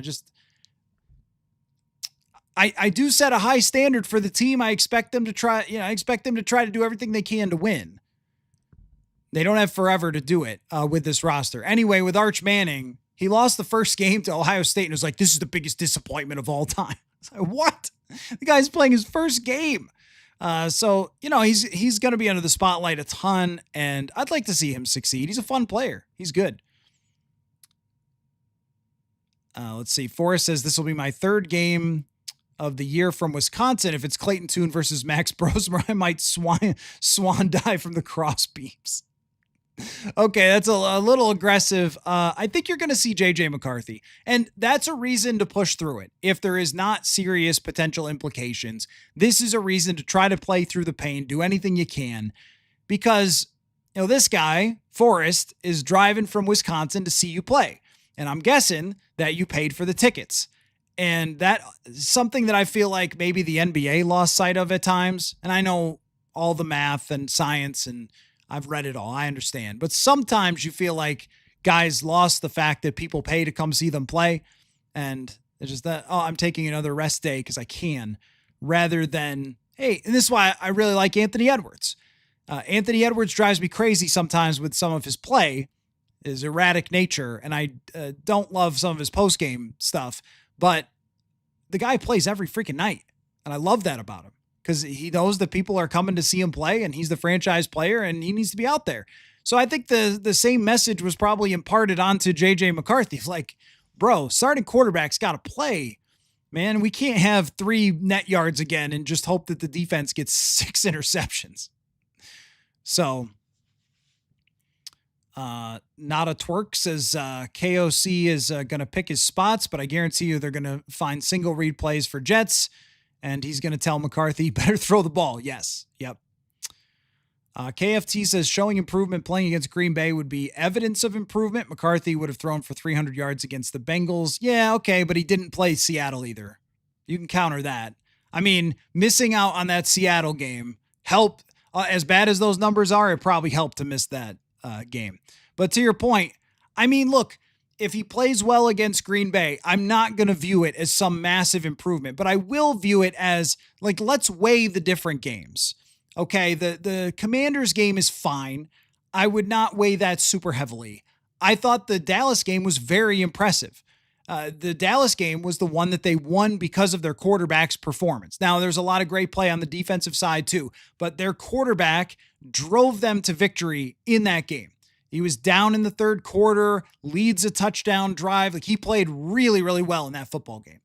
And then against the Giants, it was a little bit of a mixed bag where it was some stuff I liked, some of the sacks I really didn't like, and then an injury, is pretty tough there.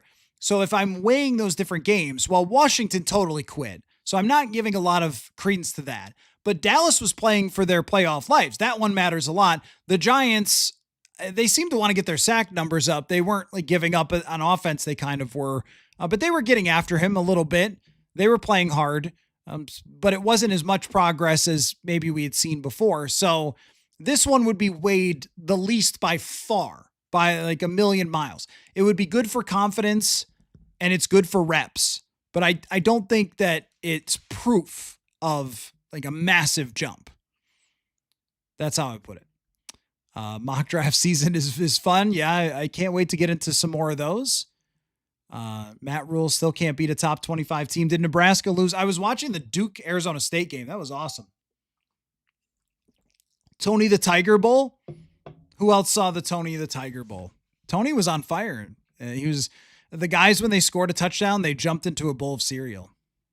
Tremendous content. Let's see. Not a Twerk says McCarthy gets a free pass for the rest of the season. It's about what he does after. Yeah, I mean, free pass, I wouldn't say that. I mean, if he throws 3 picks against the Packers backups, that's not going to be great. Does he learn more of KOC's playbook? Yeah, I mean, he should know it by now. That's the thing about the dumbing down. It's like he had 2 years to learn it. As far as the mechanics, that's where the biggest part is for me. It's all about the mechanics for me. All about the mechanics. Because you just can't play in the NFL and be consistent throwing like that. It's just not possible. When you watch Brock Purdy play, I think he's a great example of anticipation, throwing to windows, timing, accuracy. all those things, picking the right spots to be a playmaker, all that stuff. And that's where McCarthy has to greatly improve, is throwing into windows, anticipation, accuracy, touch on the football, all that stuff. And it can be improved. It can be improved. But he's got to make significant gains there to the point where he should be able to lead consistent winning efforts. He doesn't have to be next year the best quarterback in the entire NFL, but he needs to reach a certain bar. And that's why whoever they bring in next year, he's got to be able to beat that person out. Christopher says Vikings can't keep doing this, running out backup quarterbacks to right the ship. It's funny about Vikings history, Chris, because, if you go back, and maybe time is a flat circle, right? Because if you go back to, I'll take you to a time and place. Okay. The year is 2017. I am in Mankato. There is a Zulgad along with me in Mankato, and we're doing a show down there. And I said to Zulgad, hey, would you rather be the Vikings right now, this is 2017 training camp, or the Browns, who were supposed to be absolutely awful? And he was like, well, obviously the Vikings, because, they're going to be have a chance to go to the playoffs. I was like, well, not so fast. Are they really going to have a chance to compete this year? Or is it just another hang around in the middle? And you'd rather be the franchise everyone thinks it's inept that's going to draft high next year, right? Like, wouldn't you rather be that team? Now, it didn't work out for the Browns. It's just a conversation we're having, right? So I'm like, I'm not so sure.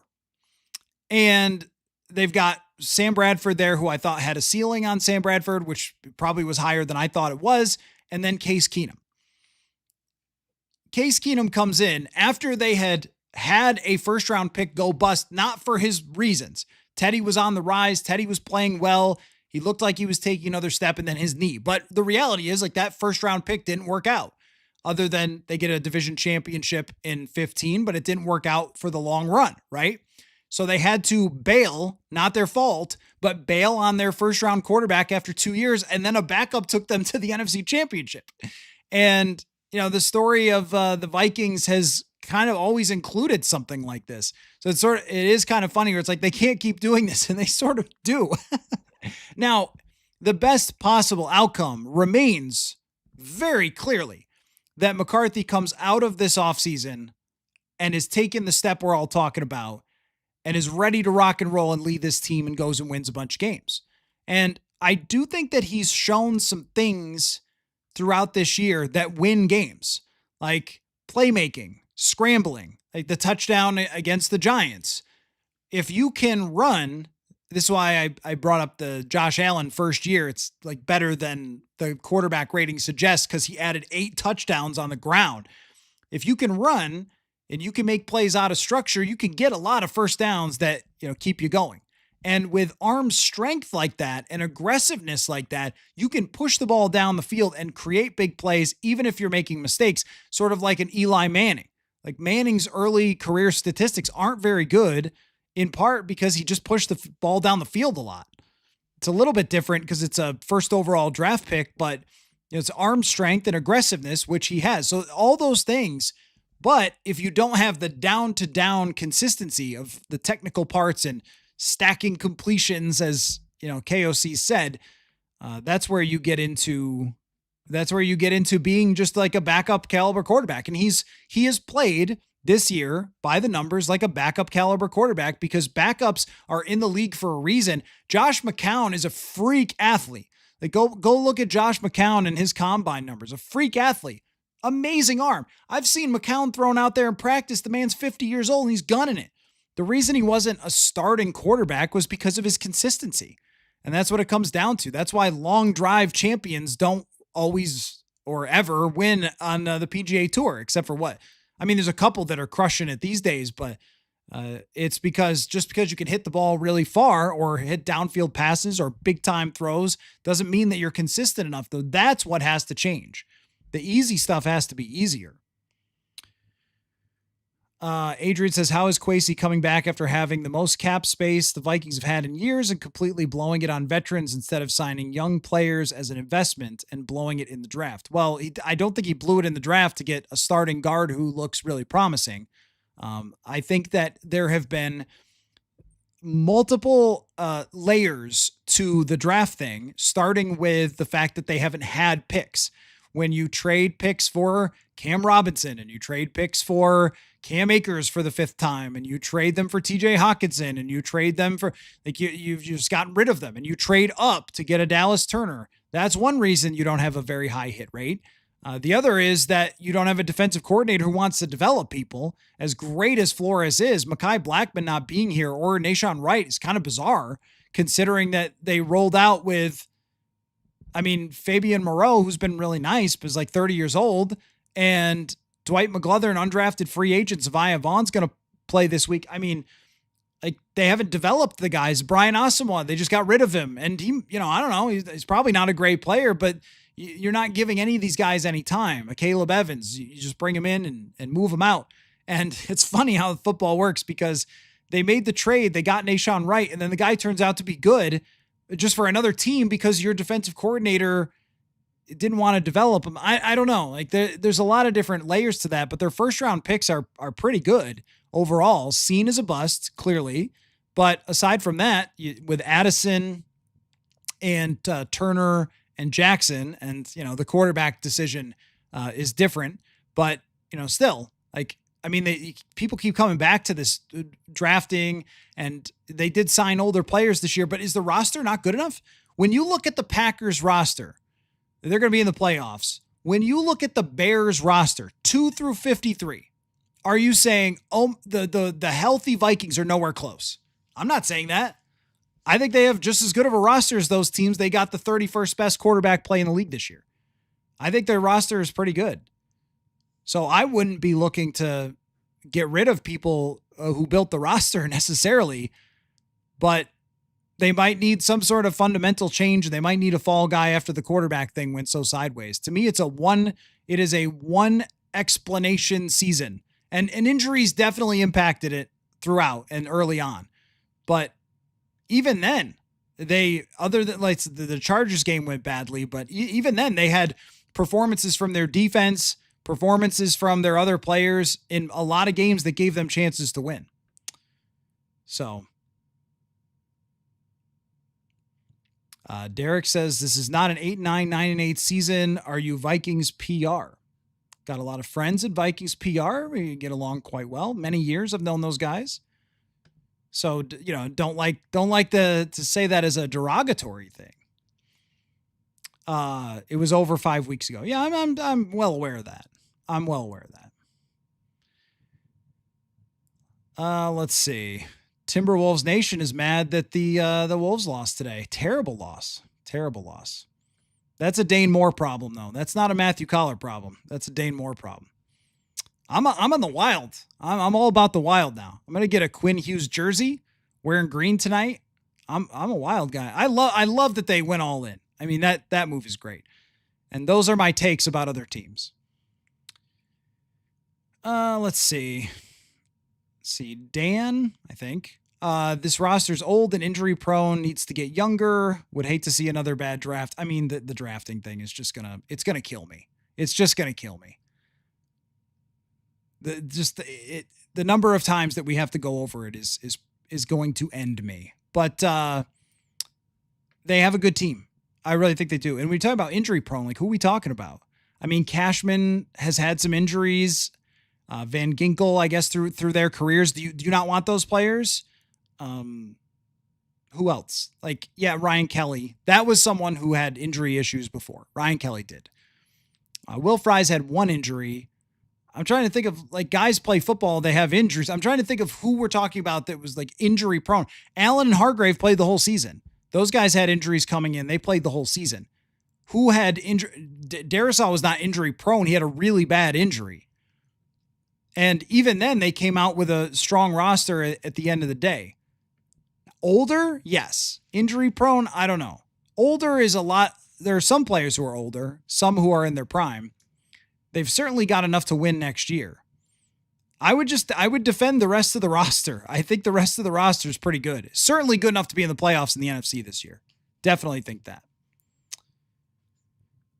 Jeff says, I don't think Flores gets a head coaching job until his lawsuit against the NFL and the Dolphins gets resolved. That's fair. My thing about the situation with him is when you look around and you look at the potential candidates for head coaching jobs, it's not the most impressive list I've ever seen. You know, Joe Brady's still getting in that discussion somehow. Always seems to find his way in there. I mean, I guess if you succeed with the Bills and win the Super Bowl, he'll probably get a head coaching job somewhere. The Rams guys always get plucked, but they have another LaFleur and a Shula. Their defensive coordinator, Shula, is very good. Is it Chris Shula? He's done a great job this year. Clint Kubiak, maybe, but I don't know if he's ever struck me as like a head coaching guy, but he might, possibly. But, you know, Flores, these guys do not, anybody that I'm mentioning, Mike McCarthy, will probably land somewhere. I guess the Giants wanted Marcus Freeman. He's going to stay with Notre Dame. There's just not a lot of great candidates. And then when you stack up Flores and what he's done for this defense, if you're a team that is like, I don't know, the Cincinnati Bengals, and you just need, Burrow can run the offense. You just need someone to come in and fix that freaking defense. Well, you probably aren't going to spend the cash to make Flores the highest paid defensive coordinator ever, but you might be willing to make him your head coach. And if you're the Pittsburgh Steelers, and you've had the Mike Tomlin experience, and he decides, hey, you know, it's time to back off from that job and go work on TV like Bill Cowher or something if they lose, well, they have familiarity with Brian Flores and they broke rank before. So I wouldn't count it out.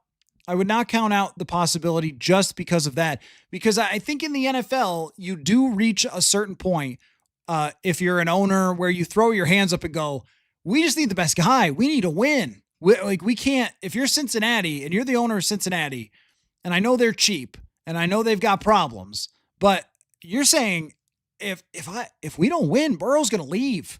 And this will be the worst thing that ever happened to the Cincinnati Bengals franchise if Burrow leaves, right? So maybe you do it because you need the defense to turn around and Burrow will take care of the offense. There's a case in a couple of different cities. Christopher, thank you so much for the super chat. Really appreciate that. Could see trading Grenard for Mac Jones. San Francisco needs an edge rusher. Emergence of Turner at Grenard's spot also helps. Man, that's a tough one because Mac Jones, like, you see the difference between him and Brock Purdy. Jones is pretty good. I've always thought Mac Jones was a good enough quarterback to win games, under the right circumstances, but the athleticism is lacking. Playmaking is lacking. So you're probably going to need him, and he doesn't have the strongest arm. Like, really need to design an offense that's very much timing and accuracy based, which I think that he could have some success with, but it's probably got a cap on it. And when you have someone, I know that that's an issue with Grenard and Turner because they are at their best at the same spot. If you're moving Jonathan Grenard, you better be really sure because he's become a very important piece and is a great edge rusher. And usually you don't give those guys away, but his contract situation is a little bit on the side of, having to pay him. And do you want to do that? Like, do you want to, go rework that contract? I would say yes. I mean, I think this is a guy who you want on the Vikings for 5, 6, 7 more years. And I also think you're overpaying a little bit there and helping somebody that's in your conference by giving them Jonathan Grenard. Like, I don't hate the idea of trading for Mac Jones because he's another guy that sets the right bar. But I was thinking more along the lines of like a 3rd round draft pick for Mac Jones rather than, giving them someone as good as Jonathan Grenard. But I mean, I'm interested. Not a Twerk says Kwesi's anchor is his drafting. It'll always be brought up when talking negative about him. No, I fully understand. And look, I'm not saying that they've gotten a lot of value out of the drafting. But I also think that Dallas Turner turning a corner this year and playing really well down the stretch is more of it changes the dynamic. And so does Jackson, because this was definitely more true last year than it is right now. And then if you have a DC that doesn't want to develop any of your draft picks and you have 5 picks, like here's what they decided to do. They decided to put all the chips to the middle of the table on this year and next year And that included moving draft picks. It included moving them to trade up, moving them to get veteran players. And even going back a couple years, the plan was to get TJ Hawkinson and sign him to an extension. So there's a second round pick that's just off the table, right? So yes, they've busted on a good number of picks, but I would be curious, and I've done some, research and looking into this about their hit rate. Their hit rate, like for where they've actually picked, like they haven't had 10th overall picks. They did the one time and traded out of it. That was egregious. I think we all agree with that. Like what happened in 22 was egregious. But the rest of the drafts, I mean, if you're picking third round corners and then hoping that they turn into superstars, I mean, those are just darts at a dartboard. They made the conscious effort to build through free agency, and they got tons of really good players here and built a good team that if they were going, you cannot tell me, and here's the true test of like what they have, that if the Vikings were it was flipped and they were the Packers, let's say they won that Packers game instead of lost it, and they would be the Packers playing their backups with the 7 seed. Let's say that was the case. Would we not be saying, oh man, this team could be dangerous? Look at the way their defense, and Grenard and Metellus probably keep playing. Like, look at the way their defense is playing. And if they get their offensive line back a little more healthy, maybe, I mean, Darisaw would not be shut down for the season. You'd be saying they could get somebody with their defense and with their offensive line. And in that scenario, McCarthy would have to be getting it, but he kind of was. So like they could be dangerous. I think that's the test there. That shows that, the job is to build a good roster, but you're right. They have not had the value through the draft overall, and that is always going to rest over him. But if you trade away all your picks to try to win now, you're not going to hit on a ton of them. That's just the reality. I don't know. You decided to do it one way. You didn't decide to do it slow and methodical with the rebuild. You hit the gas pedal, you pushed it down, and you said, let's go win. Let's spend in free agency. Let's trade away draft picks and make it happen. And they've got another year to make that work. Christopher, Fall Guys, Kwesi, quarterbacks coach. That one's tough with McCown. O-line coach, maybe Wes Phillips. Special teams, getting rid of any idea of getting rid of Matt Daniels is asinine. I mean, that to me is just like, you'd be insane. If they do that, I'm going to wonder what the hell are they thinking? They have the best kicker in the entire league. They have one of the best punters in the league. They have developed a young kick returner who I think has a lot of talent and has made some mistakes. And they've made some mistakes, and you're going to have more penalties when you return every single kick. That's how it works. But they've had some huge game-changing plays. They've been one of the best at punt coverage. He develops younger players that they give him. He's had to work with a ton of undrafted free agents. To me, that would be nuts. Here's an undrafted free agent kick returner. Like, go to work. Here's 4 undrafted blockers. Go to work. I mean, even like Dallas Turner was playing on that side of the ball and playing well at one point. I mean, I don't know. The relationship that he has with the specialists is phenomenal. And I did a story on this not too long ago. There's no way that would be a good idea. But you're right to bring it up, because like when you have a season like this and it's disappointing, there are fall guys, but I would not do that. Offensive line coach, I think, has been in a really, really tough spot. And when they had their guys, they played well. That's a tough one. Offensive coordinator, I don't know. Like that one is interesting because it really depends on how KOC feels about the operation behind the scenes. Because people don't really realize what an offensive coordinator who is not a play caller does, but they have a lot of responsibilities in building the weekly game plan. So if he doesn't feel like that process was good this year, then there might be a change. Let's see.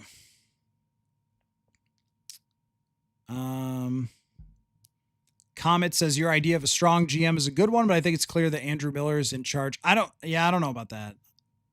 I don't know how in charge or not Andrew Miller is. I believe I spoke to him once in the press box, so I can't really say too much about that. But in terms of having someone with a ton of experience previously who could come in and say, I am the captain now, I don't think that's the worst idea I've ever heard. But to me, it's putting that person, like the roster is yours. I mean, coaches, there's always that, grocery list, grocery comparison, but there also needs to be someone who is truly in charge, who has the final say. And as much as I like the idea of collaboration, I think the buck has to stop with somebody, rather than kind of having these decisions and getting to the end and saying, who's responsible? Well, we're not sure, right? Like that's been a little bit difficult. Let's see. Douglas says Alec Lewis has an article today that mentioned again about not everyone being on board with the switch to McCarthy. Any idea of the dissenting voices may have been? I do not know who that is. I could swing at a guess, but I mean, I'm not sure. Anytime you have a decision like that, this is like, I mean, I know people in the National Football League because of my job, and I talk with them sometimes. And one thing that I am very aware of is that inside any building, any major decision, there's dissent. There's going to be people who don't want to do certain things. I've heard from people that I know involved in certain decisions where they said, man, when we drafted that guy, I was like, you gotta be kidding me. You can't pick that guy. Are you serious? Things like that. Or, I told them not to let this guy go and we let him go and he turned out to be better. Like there's all those, a major decision is going to have somebody who is probably not on the other side of that. Now, Brian Flores did come to mind for me because when we talked about Sam Darnold, he talked about him so glowingly, but I don't know. I mean, you're always going to have that. So I'm not surprised to hear that. Dan, what about drafting another quarterback? It's probably not. I mean, I was looking at that mock draft we did earlier. There's only like 2 guys in the first round right now. It might only be a 2 quarterback first round. Christopher, do the Wilfs mean anything these days? Remember that long worded speech after firing Zimmer and Spielman? Yeah, no, I mean, they're at every game. And as far as I understand the process of how this works, is that they present their ideas and the Wilfs decide. And hey, maybe if we're speculating completely with no information, because I will stand on this, everyone's responsible. When you make a decision and it blows up in your face of this magnitude, it's all of you. It's not the Wilfs, it's not Kwesi, it's not KOC, it's not Josh McCown, it's not the person on the internet who tweeted, I want McCarthy. It's everybody's responsible except for that last guy. Everyone's responsible, right?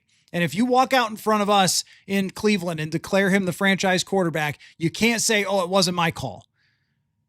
You can't do that. You don't get to do that. But to your point, my understanding is how it goes is they have their discussions and the Wilfs hear them out and they all try to decide together on their direction. If someone's got to have the final say, it's going to be the ownership. So that's my understanding of how it works. But yeah, they communicate a lot with the owners. It does seem like at the end of Zimmer and Spielman, they had been running it for so long that they kind of lost it a little bit and maybe wanted to get some of the finger on the pulse back during this. Dan says Kwesi's done a better job with undrafted free agents than the draft. Well, that's the thing is that they have a decent amount of young talent-ish. Like they don't have a core that's like when Detroit drafted all those players that were, with all those draft picks after they tanked. And if you don't tank, this is how you have to find them. You have to find a Jalen Redmond. You have to develop a Josh Metellus. You have to find a Jordan Mason, that kind of thing. Develop a Jalen Naylor, who they kind of wasted a good season of, but is a successful draft pick for me. Derek, next year McCarthy will have a code words and it'll be better. That's a great callback to 2018. That means you've been here for a long time, Derek, and I appreciate you. Christopher says the Kirk stands are back with their excuses. Like I always understood the Kirk people too. Most of them.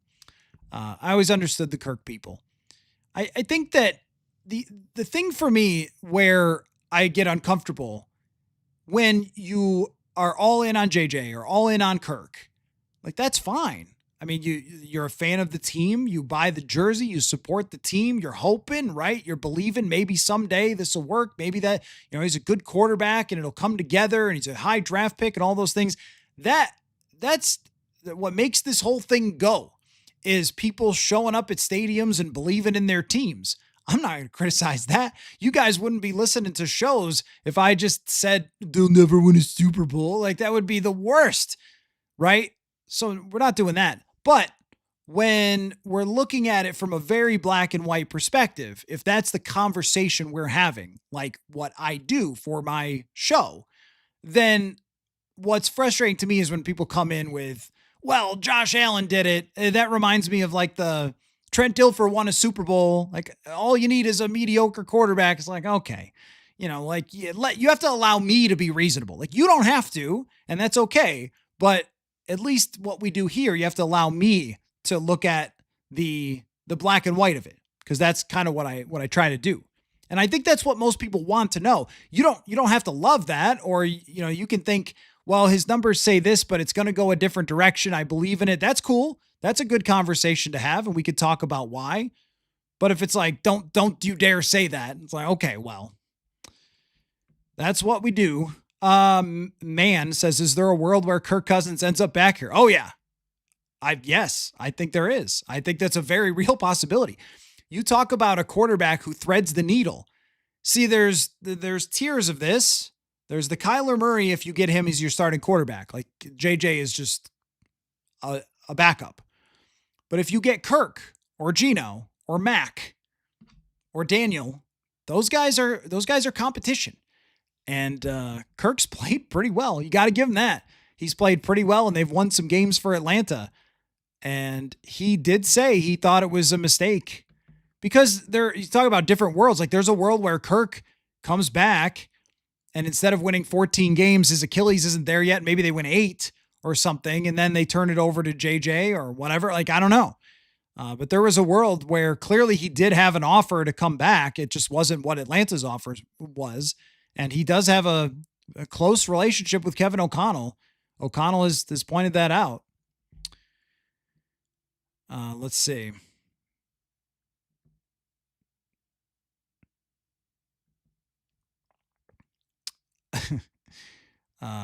Sam Howell, we're keeping the band together. Yeah. Yeah. Well, it needs to be better than that. Be prepared for Aaron Rodgers reports. Yep. Rodgers did not deny that he could consider coming back. Nick says, do you believe he will win the camp battle? Feels like the entire Vikings beat doesn't think that he'll progress, which is why you talk about other quarterbacks. Well, that's a good framing of the question. I don't know. Like, that's why you have to have a battle. So what I'm always trying to do is to read the team's actions and figure out what my opinion and takeaway should be about it, right? So when they moved on, I was of the opinion that they should franchise tag Sam Darnold. And then when they moved on from him and turned over to JJ, I said, okay, well, I'm going to change my take here, because clearly they believe in him and they've seen a lot more than I have, right? Like, that's how I tend to do it, like, judge by their actions. So if they go into a camp battle between Jimmy Garoppolo and JJ McCarthy, well, then I'm going to assume that they feel pretty good about McCarthy. If they go into a camp battle with Kirk Cousins and McCarthy, I'm going to think I think Kirk's going to win, because he's way more experienced in the system and he's accurate, and he knows how to throw to Jefferson. That's for dang sure, because he had all of his best seasons with Kirk. And Darnold, but a lot of them with Kirk. So it really depends on who it is that he's competing with. When we talk about these other quarterbacks, there's an absolute guarantee that someone above the Wentz line, I think there's a guarantee. Someone above the Wentz line is your camp quarterback next year competing with McCarthy. If it's someone below the Wentz line, well then, man, they must be really, really super sold. But that's hard to see how that could be the case, judging by the numbers from history. They're just not kind to quarterbacks who played like this. So if it's someone above that line of a traditional backup, then I'm going to assume it's a 50-50 shot. If it's someone above the Kirk line, which would be, hey, you're just competing with him. But if it's someone above that, if it's Kyler Murray, well, then he's the starter. So I don't know how to answer that question. Like, they absolutely are looking at other quarterbacks. You have to. You can't go into next year with a guy who's been injured 4 times, and when he hasn't, he's played 35th out of 35 in quarterback rating. Like that just can't, this is not going to work. I mean, you can, but you're risking a lot by doing so if he doesn't make big progress. That's why I think you want to find someone that he has the potential to beat, but if they doesn't, then you could still compete with the other teams in the NFC North. It's very tricky. Very tricky. Let's see. What's up with you and Kyler Murray? The dude sucks. Do not want to see him in Minnesota. So what's up? Actually, let me answer your question with a question. What's up with you guys and Kyler Murray? That would be my question. Because every time I say Kyler Murray, now let's go back and look at all of your comments when they signed Sam Darnold. I'll just throw that out there. When I look at Kyler Murray, and it's a black and white show, so we're looking at it on paper here. Last season, this is just last year, 2024. This year he got injured and then they decided to tank. You could put it whatever way you want. They decided to tank. Kyler Murray just last year was his PFF grade 82.1, which puts him in the fringe of the top 10. He threw for 3,800 yards, 21 touchdowns, 11 interceptions, 27 big time throws, which is in the top 10. He had over almost 600 yards rushing, 5 more rushing touchdowns, and a 93.5 quarterback rating. Now, if that quarterback was on the Minnesota Vikings this year, 3,800 yards and let's say 26 or 27 total touchdowns, another 600 rushing yards, 27 big time throws, what's their record? I mean, Kyler Murray has had multiple very good NFL seasons in his career. Now, the leadership, the relationship with the coach, the fit in the system, all that's fair. I personally think, his downfield passing has been very good over his career, and he once got DeAndre Hopkins 160 targets or something. So there's those parts of it too. But I understand not wanting Kyler Murray because it just feels like mid, right? It feels like going 9-8 again, probably, or something like that, right? Just if he's so inconsistent from week to week that it's hard to put together 12 wins of good enough of Kyler Murray. Now, that's a fair enough argument. There's some concerns about the work ethic. There's some concerns about the leadership, the personality, and the contract. They'll probably just have to cut him and eat that contract. But that kind of changed everything with how Murray was viewed within the organization. They purposefully leaked out the video game thing to make him look bad, which is questionable at best of like what that says about Kyler Murray. But in terms of an actual player, his actual performance last season, his top receiving targets had, even look at Marvin Harrison has fallen off the face of the earth. Last year had 885 yards as a rookie. Trey McBride went over 1,000 with 139 targets. Michael Wilson played pretty well. Like, he's gotten people the ball. I don't know.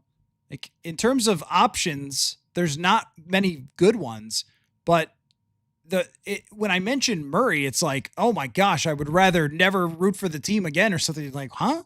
Like, yeah. Is he great? Like, no, but it would be right along the same lines as a Sam Darnold. It would be, except for his past is actually much better than Sam Darnold, but it would be a former top draft pick who's sort of fallen out of favor or whose franchise just moved on because his contract was too big and they needed to tank, and put him on the right team under the right circumstances and the right culture, and you've got a chance to get the most out of Kyler Murray. The other thing is, I don't think he's that old. So, like, why do I bring it up? He's 28 because it has to be considered, right? I don't see how it could not be considered, at least. So the vitriol toward it is a little bit much for me when you actually look at what he did just last year. Vikes to win says it's crazy to me that we're a blown special teams coverage away from playing for the NFC North title. No, that's not right, is it? Because I think the Bears still would have had more wins. But yeah, that speaks to how good their defense has been and their kicking, is that they had that many chances. So, look, I don't, when it comes to the Kyler Murray idea, I'm not like getting a purple jersey with number 1 on it in Murray. I don't love it. It seems to me like it would put you right back in that ballpark of hey, maybe you can make the playoffs with this guy, and he's had his injuries and everything else too, including this year. So but that's the whole PSA of you're going to hate every idea. I just, that's like Ron says you'd rather go 0-17. What? I just don't understand where the rate, like, did this guy do something to you? I mean, Kyler Murray's played the Vikings a couple times. He's been good against it. Like, why do you hate this guy so much? That's what's so weird. It's not even like I have questions about this. I don't think that's a good idea. It's like, F that guy, which is so weird. Has he done anything in public? Has he hurt someone? Has he hurt you? Like, every time I bring this up, you guys have never hated anything I've ever said more than Kyler Murray. And I'm looking at his numbers and going, I don't know, man. If he was the quarterback for this team last year, they'd have 12 wins. Kind of strange. He's a flawed player. He's definitely a flawed player. I wonder about the precision of his play. I wonder how much he is reliant on just scrambling and throwing downfield. The personality stuff at some point has to be real. There's just too much of it. But I don't know.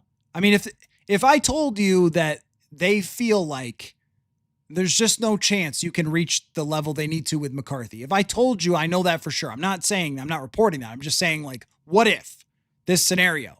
But, you can have this other guy who has won 11 games before. He gets the ball to his top receiver. He's exciting to watch play. He's a scrambler, and that's your best option. And you're going to be like, no, I'd rather go 0-17. I mean, look at you guys after 4-8. I don't know, man. I don't know. Dan, how do they replace Flores if he leaves? I think Durante Jones is the right answer. You just stay the course with what you've been doing. These players have had Flores' voice, but Jones has been in all those discussions, the coverage as the defensive backs coach. He's been somebody on the rise for a long time, I think.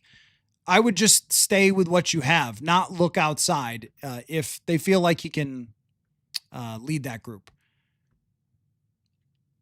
Christopher wants the O-line coach fired. That's a hard one for me. I mean, 15th by PFF with about 20 different combinations. But no matter what happens, I wouldn't be surprised. If the GM's gone, if the quarterback coach is gone, if the O-line like, these things have consequences, and that's how the football works.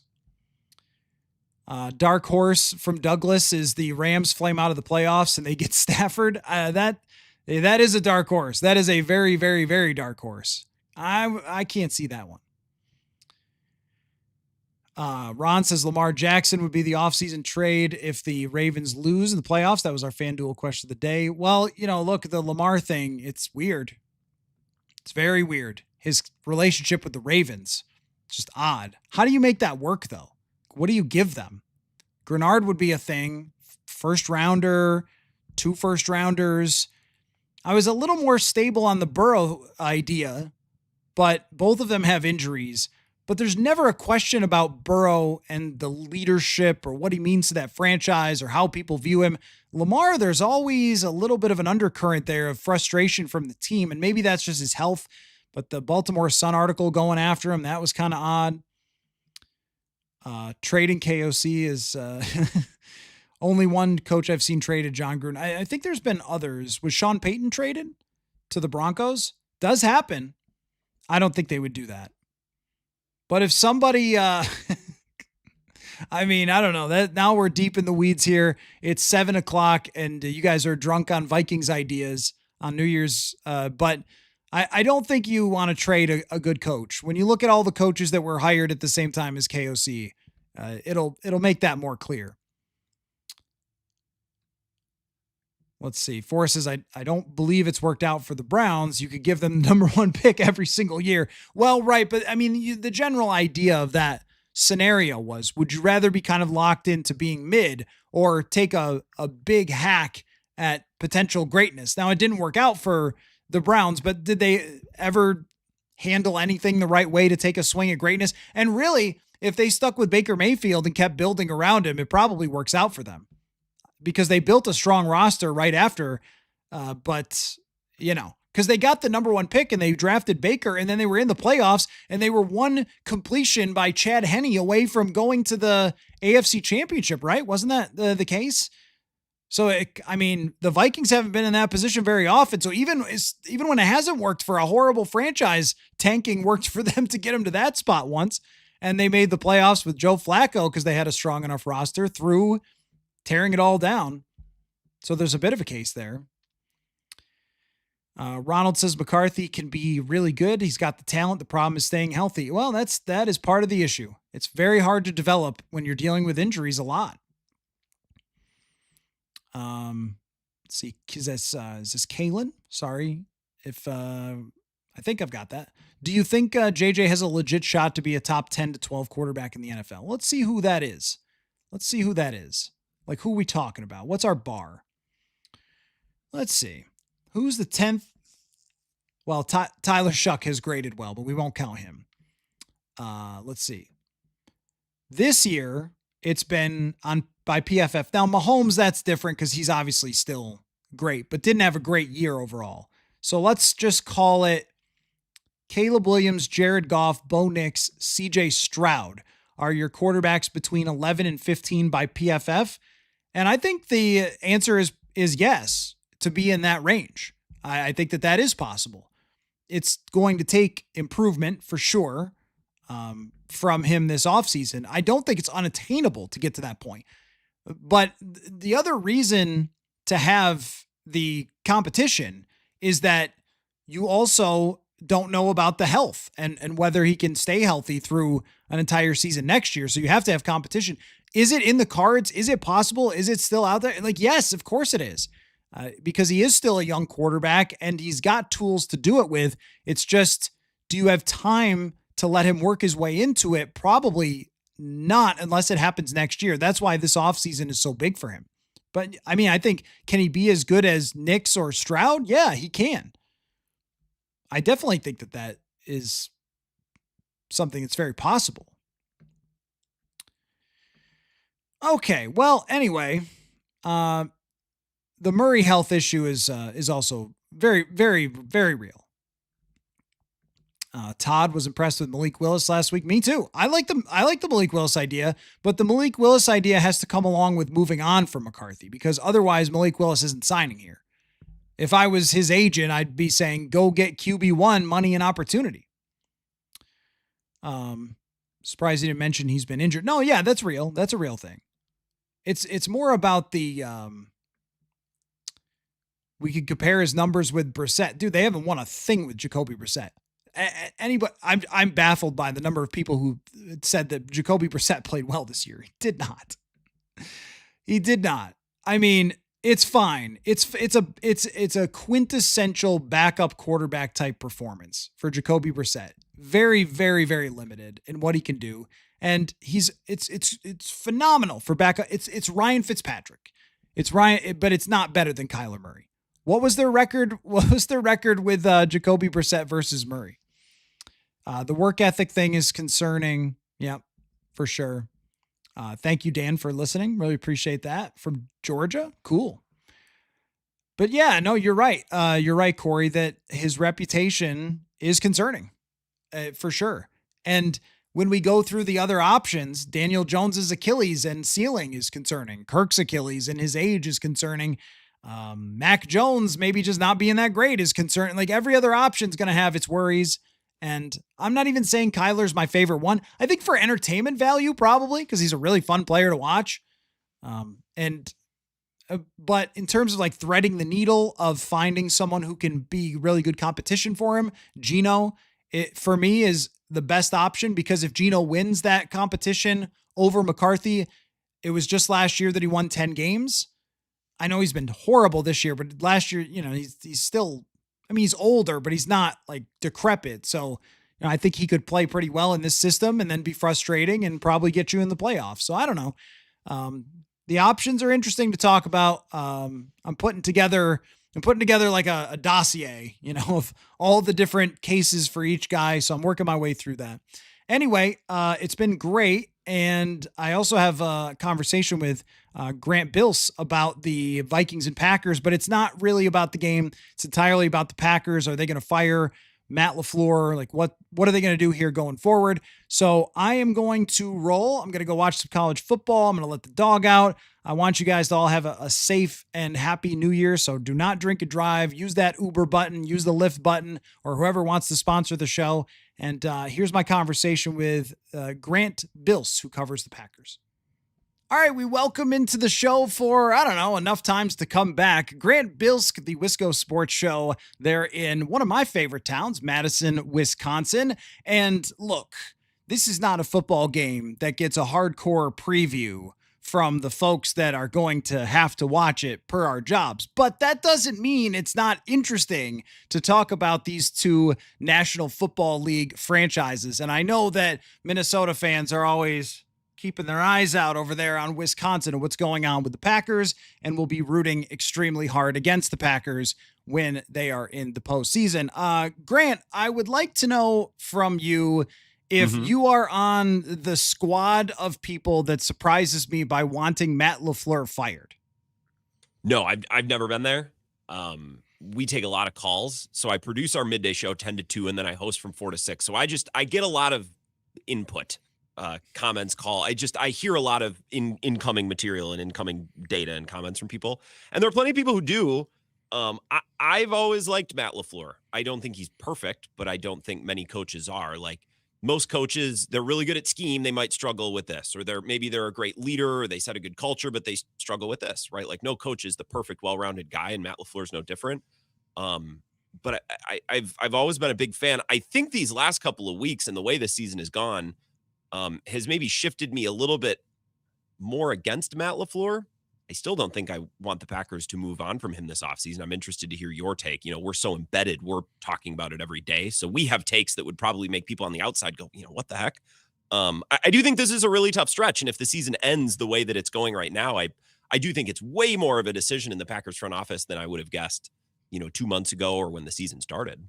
I do find that when you talk to anybody else who's there every single day about their head coach, they will tell you all of the things that person does wrong, except for maybe like McVay. I don't know, because he just wins all the time. But aside from that, the same would go for here. I mean, if we were roles reversed, which we are sometimes when I go on your show and you ask me about the things Kevin O'Connell does wrong, I would tell you, well, he's got this tendency and maybe didn't do this or that with the offense. And man, if it's 3rd or 4th and 1, watch out, because it's probably not going to be good, and things like that, which I think him and LaFleur may have in common. But than anybody else, if you had Albert Breer, a national type of person on who's reasonable, he would tell you, like, what are you talking about? Kevin O'Connell's a great coach. And so I think that there is when we put these guys under a microscope, we know every single strength and weakness after multiple years.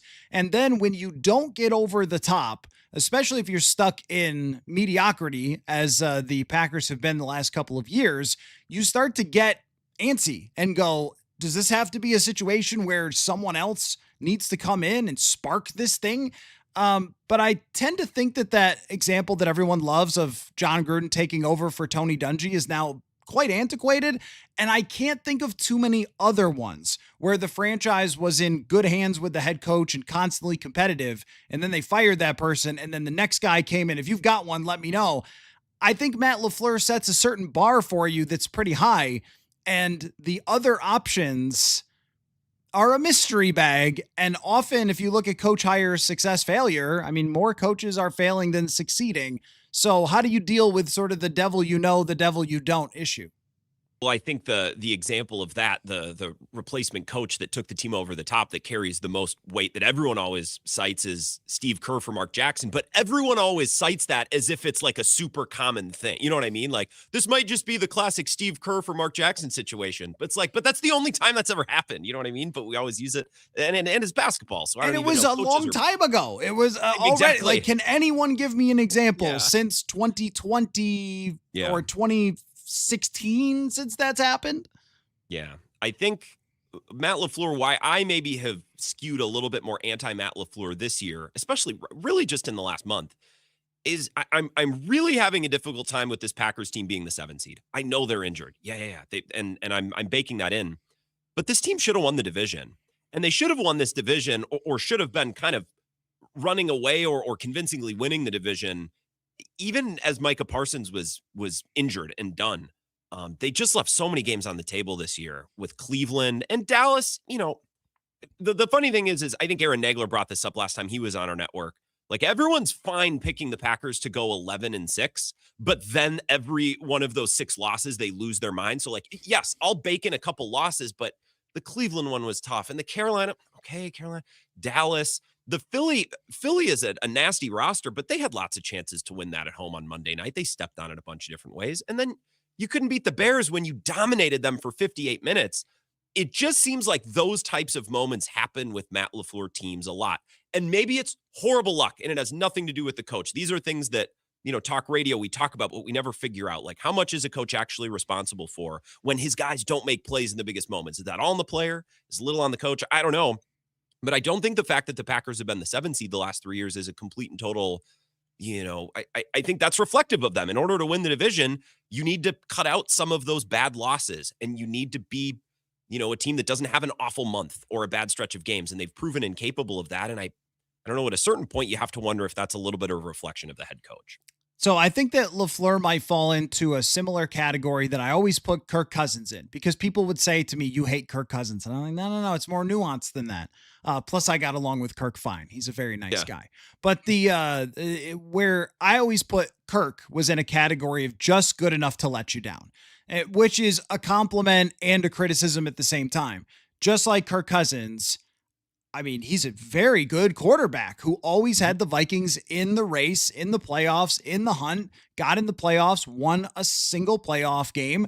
But at the end of the year, you'd look up and go, oh, things didn't go exactly right for the team. And you end up with 7 wins. Or you end up with 8 wins, or, and with Mike Zimmer, where his job was on the line, like not good enough in a handful of those games to save Mike Zimmer's job. Maybe he didn't want to, but I'm not saying he tried not to. The point is just that LaFleur is kind of the same way, that he is just good enough to get you into a lot of games that matter and then let you down in a lot of those games that matter. And the always and forever challenge that we have with both quarterbacks and coaches is how much they're impacted by everything that they have. Micah Parsons going out is not something that you just skirt over of like, yeah, well, Micah Parsons went out, but no, hold on. We're talking about one of the 5 best players in the entire National Football League. And on defense, it's Myles Garrett and Micah Parsons 1 and 2. This is not a small thing that happened in that game that they end up blowing, right? So, I was at the game. Was that the game? Was it against Chicago that he did that? No, it was against Denver. But they ended up blowing that game too. So anyway, the point just being that, I think that when you have a guy there, what the choice you have to make is, will he give you enough swings at it by setting a certain standard that one of those times it's going to go out of the park? Or is there something that is restricting him from getting you over the top? With Kirk, it was clearly the athletic ability, the scrambling, the playmaking that restricted him. What is it with Matt LaFleur? I don't know. We talk about, so last year, and again, I do our midday show with Bill Michaels. We talked about this endlessly, where week after week they'd show up and they'd have pre-snap penalties and they'd have execution errors. And part of that was just drops by the wide receivers last year. They had a really bad year in year 2. And a lot of those guys, we had high expectations. And I thought last year that maybe we expected too much too fast because it was a really young team and they popped in such a way in Jordan Love's first year as starter that, maybe we expected them to just probably the same way a lot of people looked at the Texans. We just thought that they would take another step and be Super Bowl contenders. And I thought coming into this year, okay, well, this is the year. We expected too much too fast last year, and a lot of those errors will be smoothened out. And in a lot of games they have been, but then in those bad moments when they're playing Cleveland and they lose, or Dallas, the special teams errors have been an issue, the Chicago game a couple weeks ago. So I think that might, that's very nebulous. I can't look at that and say Matt LaFleur should have gone for that 4th down, or he should have called a different play on 3rd and 6. It's very much, interpretation and kind of up for us to decide how much blame we want to place on the floor. I also feel for him because, as you said, the injuries are very real. Tucker Kraft, I think, was their best weapon on offense until Christian Watson came back, but they've missed him. Zach Tom also got hurt in that Denver game. He's their best offensive lineman. Their offensive line this year has been a disappointment. And to Matt LaFleur's credit, and if he ends up losing his job, which I think I'd still bet against, but if he loses his job, if I was Matt LaFleur, I'd lose a lot of sleep because there was a moment, Matt, and maybe this is fan coping. You can call me on it if you want, but there was a moment coming out of halftime in that game in Denver, 3:00 game, November afternoon, where the Packers look awesome. They come out of halftime and they score, they get a 3 and out, they get the ball back, and it's like, here they go. This is the version of the team we've been waiting for. This is about to be their signature win, and they're about to be playing their best ball at the right time.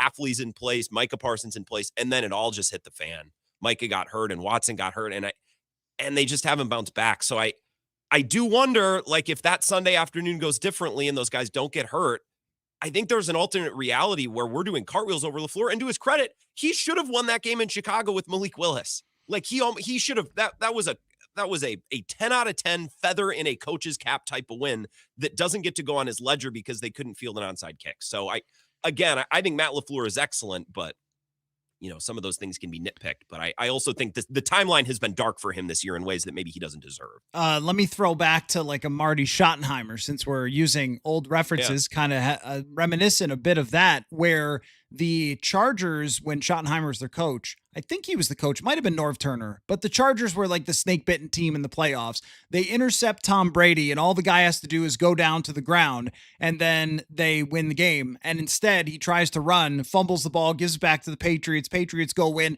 and Brady gets to be the biggest winner, and the Chargers get to be the biggest losers. And you're just like, this is the razor's edge that every game seems to be, especially when you get into the big games, the playoffs. And when you mention injuries and go, well, it's injuries. I mean, Tucker Kraft was like a top 3 tight end in the NFL. Micah Parsons is a top 3 defensive player in the NFL.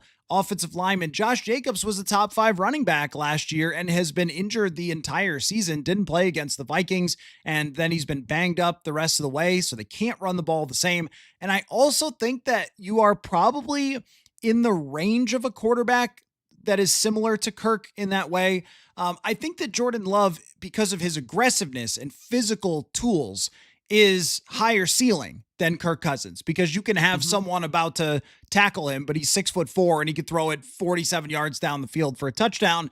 And that was something that, Kirk couldn't do. But, it's still, there's enough flaws there with Jordan Love where it isn't like you're going to lose everybody on the team and have a coach that's probably an 8 out of 10 and not a 10 out of 10. And then Jordan Love's just going to be like, give me the airbrush. Oh, I just painted over all those problems. I don't think that he's quite on that level. I think he can have moments. I think Jordan Love's great. What's weird with Jordan Love is I have a recurring joke, or I always make this joke on my show, where it's like we watch the game on Sunday and we draw conclusions, and then Monday through Friday is when we get battered with stats and graphs, and it's like, look at where Jordan Love is. He's in the upper right. It's like, yes, sure, but there's always a couple of moments on Sundays, not always, but a lot of weeks where it's like, yeah, but it doesn't feel like it translates. And I think part of that is, their offense as a whole, to get into the X's and O's of the Packers very briefly, like they can't run the ball this year. Yeah.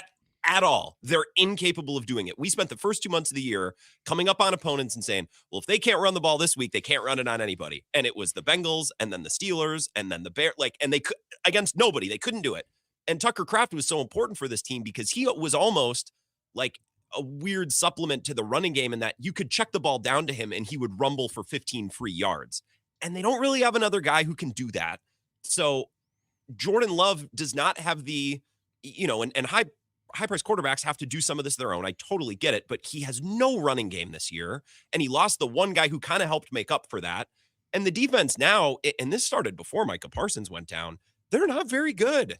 Like success rate, time of possession, plays per drive, they can't get off the field, and they can't force turnovers. Part of that is Xavier McKinney forgot how to catch the football, like straight up. That's a big reason why. But they don't have a pass rush. So I think Jordan Love has had a very, very good year, but he's not the type of player. He's not Josh Allen, where he can just win you an extra 2 games that you wouldn't have won otherwise, to your point. Exactly. But I don't know. It's crazy because we're 3 years in with Jordan Love and we're still taking calls on all our shows. Like, is he the guy? Is he not the guy? It's like, well, I don't even know what that means at this point of his career and his arc with the Packers. You know what I mean? Well, I've started to kind of chunk quarterbacks into my own tiers of doing it a certain way. And that way is by how many chances that guy will have to win a Super Bowl. So Aaron Rodgers, if he's your quarterback, you're going to have a lifetime's worth of chances to win the Super Bowl. And I mean, you have to have a total calamity to not be in that mix going into the playoffs. Well, we know that Jordan Love isn't that because there's only about 18 people who have ever played quarterback in the history of the NFL who are that.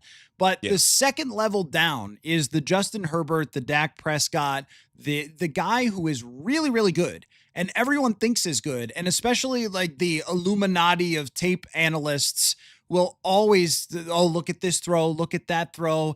People don't Steven really, Ruiz's yeah, of the world. I mean, Yeah. just, and I'm not, yeah, I mean, not disrespecting. And I like him. Like, those are jobs. I didn't mean to. Yeah, I didn't mean to drag him. I like Steven Ruiz. I mean anybody like that whole group of people who that's like their main job is that they tend to have a lot of the same opinions of who they like and who they don't like. They all love Justin Herbert, which I think everyone thinks he's good. And, Dak Prescott is, that kind of thing. Right. And I think some of that is that all of these guys have traits and things that they do well that are way, way above average. And having watched truly putrid quarterback play this year myself, I now watch Dak Prescott like I'm at the zoo. Look at that throw. Look at that. Oh my goodness. This is incredible. I mean, I my eyes pop out of my head, right? Like it's a circus to watch, even a decent quarterback play after you've seen it be really bad. I know you guys don't know a lot about that, but we had a month a couple years ago where it wasn't right. so hot. There was a game Doug Peterson might have played like 24 years ago. But anyway, the point being that those quarterbacks will put you in these games and give you a chance. But in order to win one, we've seen a handful of these types of quarterbacks win a Super Bowl, but usually the seas have to part. And that's like Philadelphia going to a Super Bowl where Brock Purdy tears his arm, or, going to the Super Bowl last year with a fairly incredible defense and the best running game maybe the NFL's ever seen. Like these, you have to have some sort of superpower around these quarterbacks in order to make it happen. But if you keep swinging, you're a Matt Ryan or Phil Rivers, you might get a real chance or 3 or 5 during Jordan Love's career. To me, you don't bail on that type of guy. You just keep swinging. Yeah. And Jordan Love is the weirdest player. I did a segment on my show about this after the Lions game on Thanksgiving, because a lot of people don't really know what to do with him. Packers fans or Packers media too. He is so good at avoiding pressure in the pocket and extending plays and buying time, but he's also the worst running quarterback I've ever seen. Yeah. Which is such an odd, you don't see those two realities in one player. And Steven Ruiz, funny enough, has written about that. And I don't know what to do with that reality. He's also succeeding Aaron Rodgers, who succeeded Brett Favre. So I'm not even saying that the standards are too high, although that's probably true among Packers fans. It's just like, that's such a weird spot to step into as a player. He'll make a couple of throws every Sunday where it's like, that's an unbelievable, you know what I mean? And you don't even notice it in the game until someone clips the all 22 and posts it on Tuesday, where it's like, look, he made this from the opposite hash and he puts it on the fingertips on the far sideline. Like, yeah, brilliant throw. Are brilliant throws always what win games, on Sundays? I also feel a little bad for Jordan Love in a way that I feel bad for Matt LaFleur, because Jordan Love should have a couple of game-winning drives this year. He took him down the field in Cleveland after his defense gave up the score, after he threw the worst pick of his life. He bounces right back, marches down the field, and the game-winning field goal gets blocked. Or Dallas, he had the go-ahead drive or tying drive like 4 times in that game between the fourth quarter and overtime. So when Jordan Love has played his best this year in big clutch moments, it always hasn't been rewarded with a win. And I actually think that the same is true of Matt LaFleur, where it's like some of his best performances, Chicago with Malik Willis 2 weeks ago, they lose the game because that's how the NFL works. So I'm not trying to make excuses. I'm just trying to paint the full picture. And in a game I like to play on my show, it's like, okay, this 3-point loss that could have gone either way, let's just consider what the conversation would be like if it was flipped, just to try to keep a half decent perspective and not go too nuts. I try to do that, but ultimately, that's just a hypothetical. You have to deal with the wins and the losses. And the Packers, in an all-in year trading for Micah Parsons, are 9-6-1. Living in the middle is a very, very tough place to be. And the Vikings under Mike Zimmer and Kirk Cousins, I felt like were there, and we would debate Kirk Cousins in the same way that you're talking about people debating Jordan Love. And I remember at one point I kind of got a little frustrated. Not that that happens often on the show. And I just said, it's not an interesting subject anymore, folks. We know what this is. And that was me this year with Jordan Love, is I know what this is. Now, I think what that is good enough to win with, but I don't think it's good enough to win with a first-round draft pick wide receiver who can't get on the field, a mediocre offensive line, no run game, a tight end who is awesome and then tears his ACL, other receivers who are going between corner and receiver, which... I mean, I guess if it's Travis Hunter, that's exciting, but Bo Melton, maybe a little bit less. Well, Bo Melton can stay healthy. Give him credit. Dude, Bo Melton, it drives me nuts because I think Matthew Golden I think he's good. Like in all the metrics that we have, which are limited because he doesn't get the ball very often, he gets open and he catches the ball. And then like Dontavian Wicks gets hurt and Matt LaFleur's like, all right, time to roll out the Bo Melton package. It's like, man, just throw your rookie the ball. It's hilarious because we all thought the Matthew Golden pick was different, the player that's going to help right away. And instead it's been the opposite. It's been the same Packers first round pick I've seen for years. It just came at a position we didn't expect. And part of that is like Christian Watson came back and was awesome right away. And I didn't know that the Packers were willing to bet on that. They shouldn't have been. Wicks gives him an awesome game on Thanksgiving. And I like Dontavian Wicks enough, but like, I think they've had some outcomes go better than they possibly predicted at wide receiver, which means they haven't needed Matthew Golden a lot, but like maybe throw him the ball and not Bo Melton, where he volleyball sets it up in the air and, poor Clayton Tune gets intercepted on his first pass attempt as a Packer. Poor guy. I am curious where, because the drops, and I know this has been a thing with JJ McCarthy too. I'm curious about the drops and Jordan Love. It's not that bad. About 6% of his passes this year. It just seems like every one of that 6% of his passes has been when he really needed one. And they were all, it feels like they were all in the Eagles game and the Giants game. Like they all came in those two games. And it's funny because everyone thinks Christian Watson can't catch, but he's got the best hands on the team. Like it's actually Dobbs and Reed and Wicks. Less so Wicks this year, actually just more Dobbs and Reed who just can't catch the ball. But even as you're saying these names, every one of them in my brain registers as just a guy. Like, If Dobbs and Wicks were standing right next to me, I'd be like, I don't know who you guys are. Like, I don't know which one is which.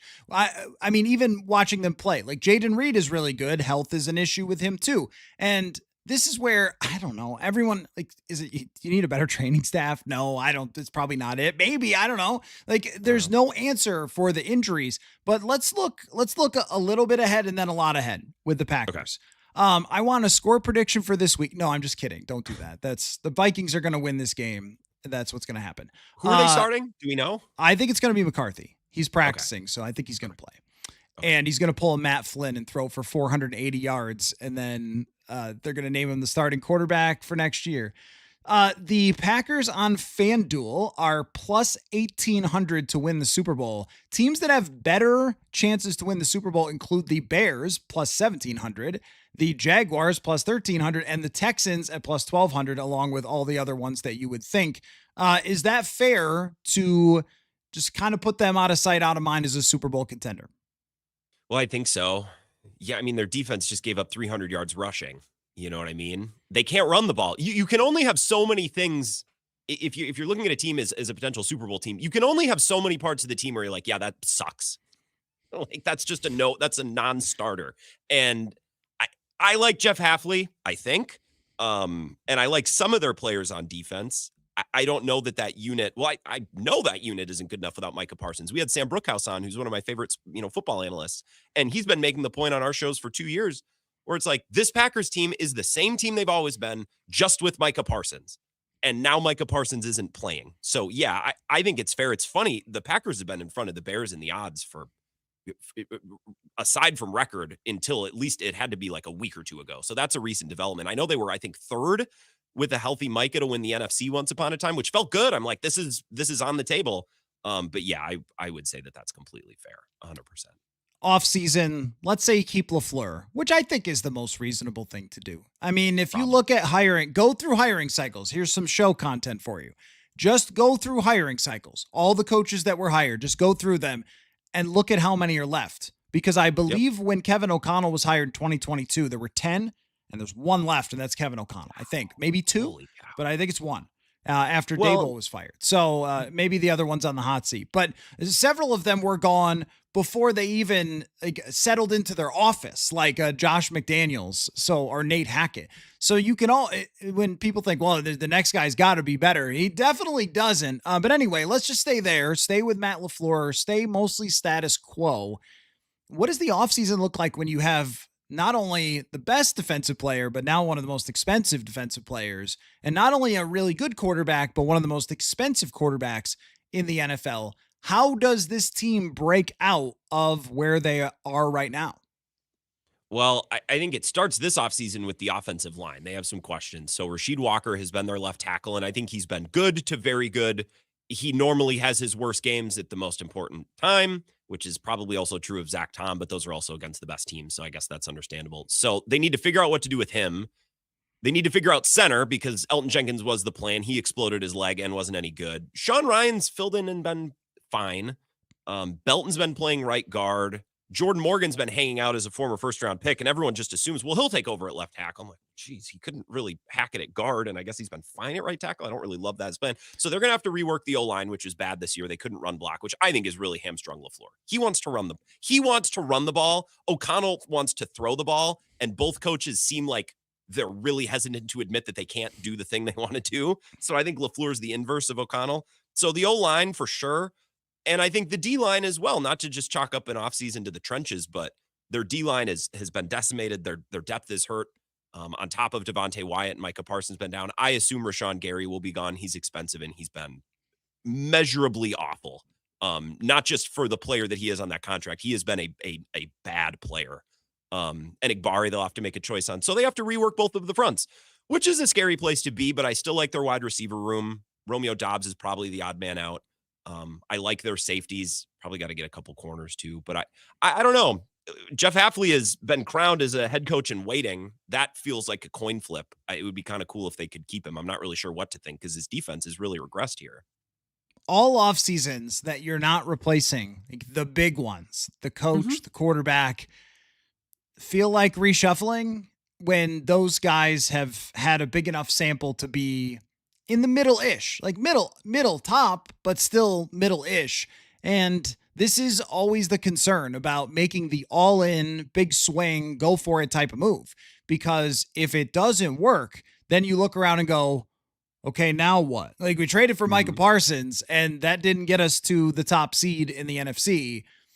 Now what? Now you're going to get him back and he's going to be good and dominate the way that he has. But I mean, it should be telling just with defensive players in general, how like Myles Garrett's having an MVP level season and their team has like 4 wins. I mean, it's just, there's only so much that one guy can do when you can't cover as well. And you're not special in the other places. Yeah. Rashawn Gary. I mean, what the heck happened to that guy? He just is not the same player anymore, which seems like it's happened to a lot of Packers players that flash. And then where does it go? Yeah, I'd argue that he was always closer to Nick Perry and Dayton Jones, former Viking as well. Oh yeah, Viking legend. I don't think he made the team. Actually, the best season he ever had, I think, was 9 sacks. So like a solid player, but certainly not a guy who's going to carry defense. Definitely not now when he's older and looks slow. Honestly, the biggest thing that they need to do next season is not blow 3 or 4 games that they have no business blowing. Yeah, like that would go a long way, and I think they're capable of doing that. Block an extra point, field an onside kick, don't fumble in the 5. Like it's those types of things, because I think they were a better team than their record would indicate this year. And it's because they can't make those 3 or 4 important plays all too often to win games. And the Bears did that. Everyone wants to say the Bears aren't that good. I don't know, man. They made those plays and the Packers didn't. And that's why they're winning the division and the Packers are the 7th seed again. Okay. Before I let you go, who would you not want to see as the Vikings quarterback next year? Ooh. If you're the Packers, who do you not want to see? Within reason. Obviously, you don't want to see Lamar Jackson as a Viking, but within reason. I mean, the Stafford dream is probably dead. A year or 2 ago, that maybe felt possible. I mean, are you guys going to bring Malik Willis in to compete at camp? I really like Malik Willis. I don't know. I mean, KOC had some very, very interesting comments about Malik Willis's development. He's just he would be another Darnold, right? Like come in and push our starter. And if you win the job, okay, then that's fine too. I really like him. So that would kind of suck. Do you think he's good, Willis? It's a small sample. I think he's fine. My take has been if he starts 17 games, I don't think he's the guy that we've seen.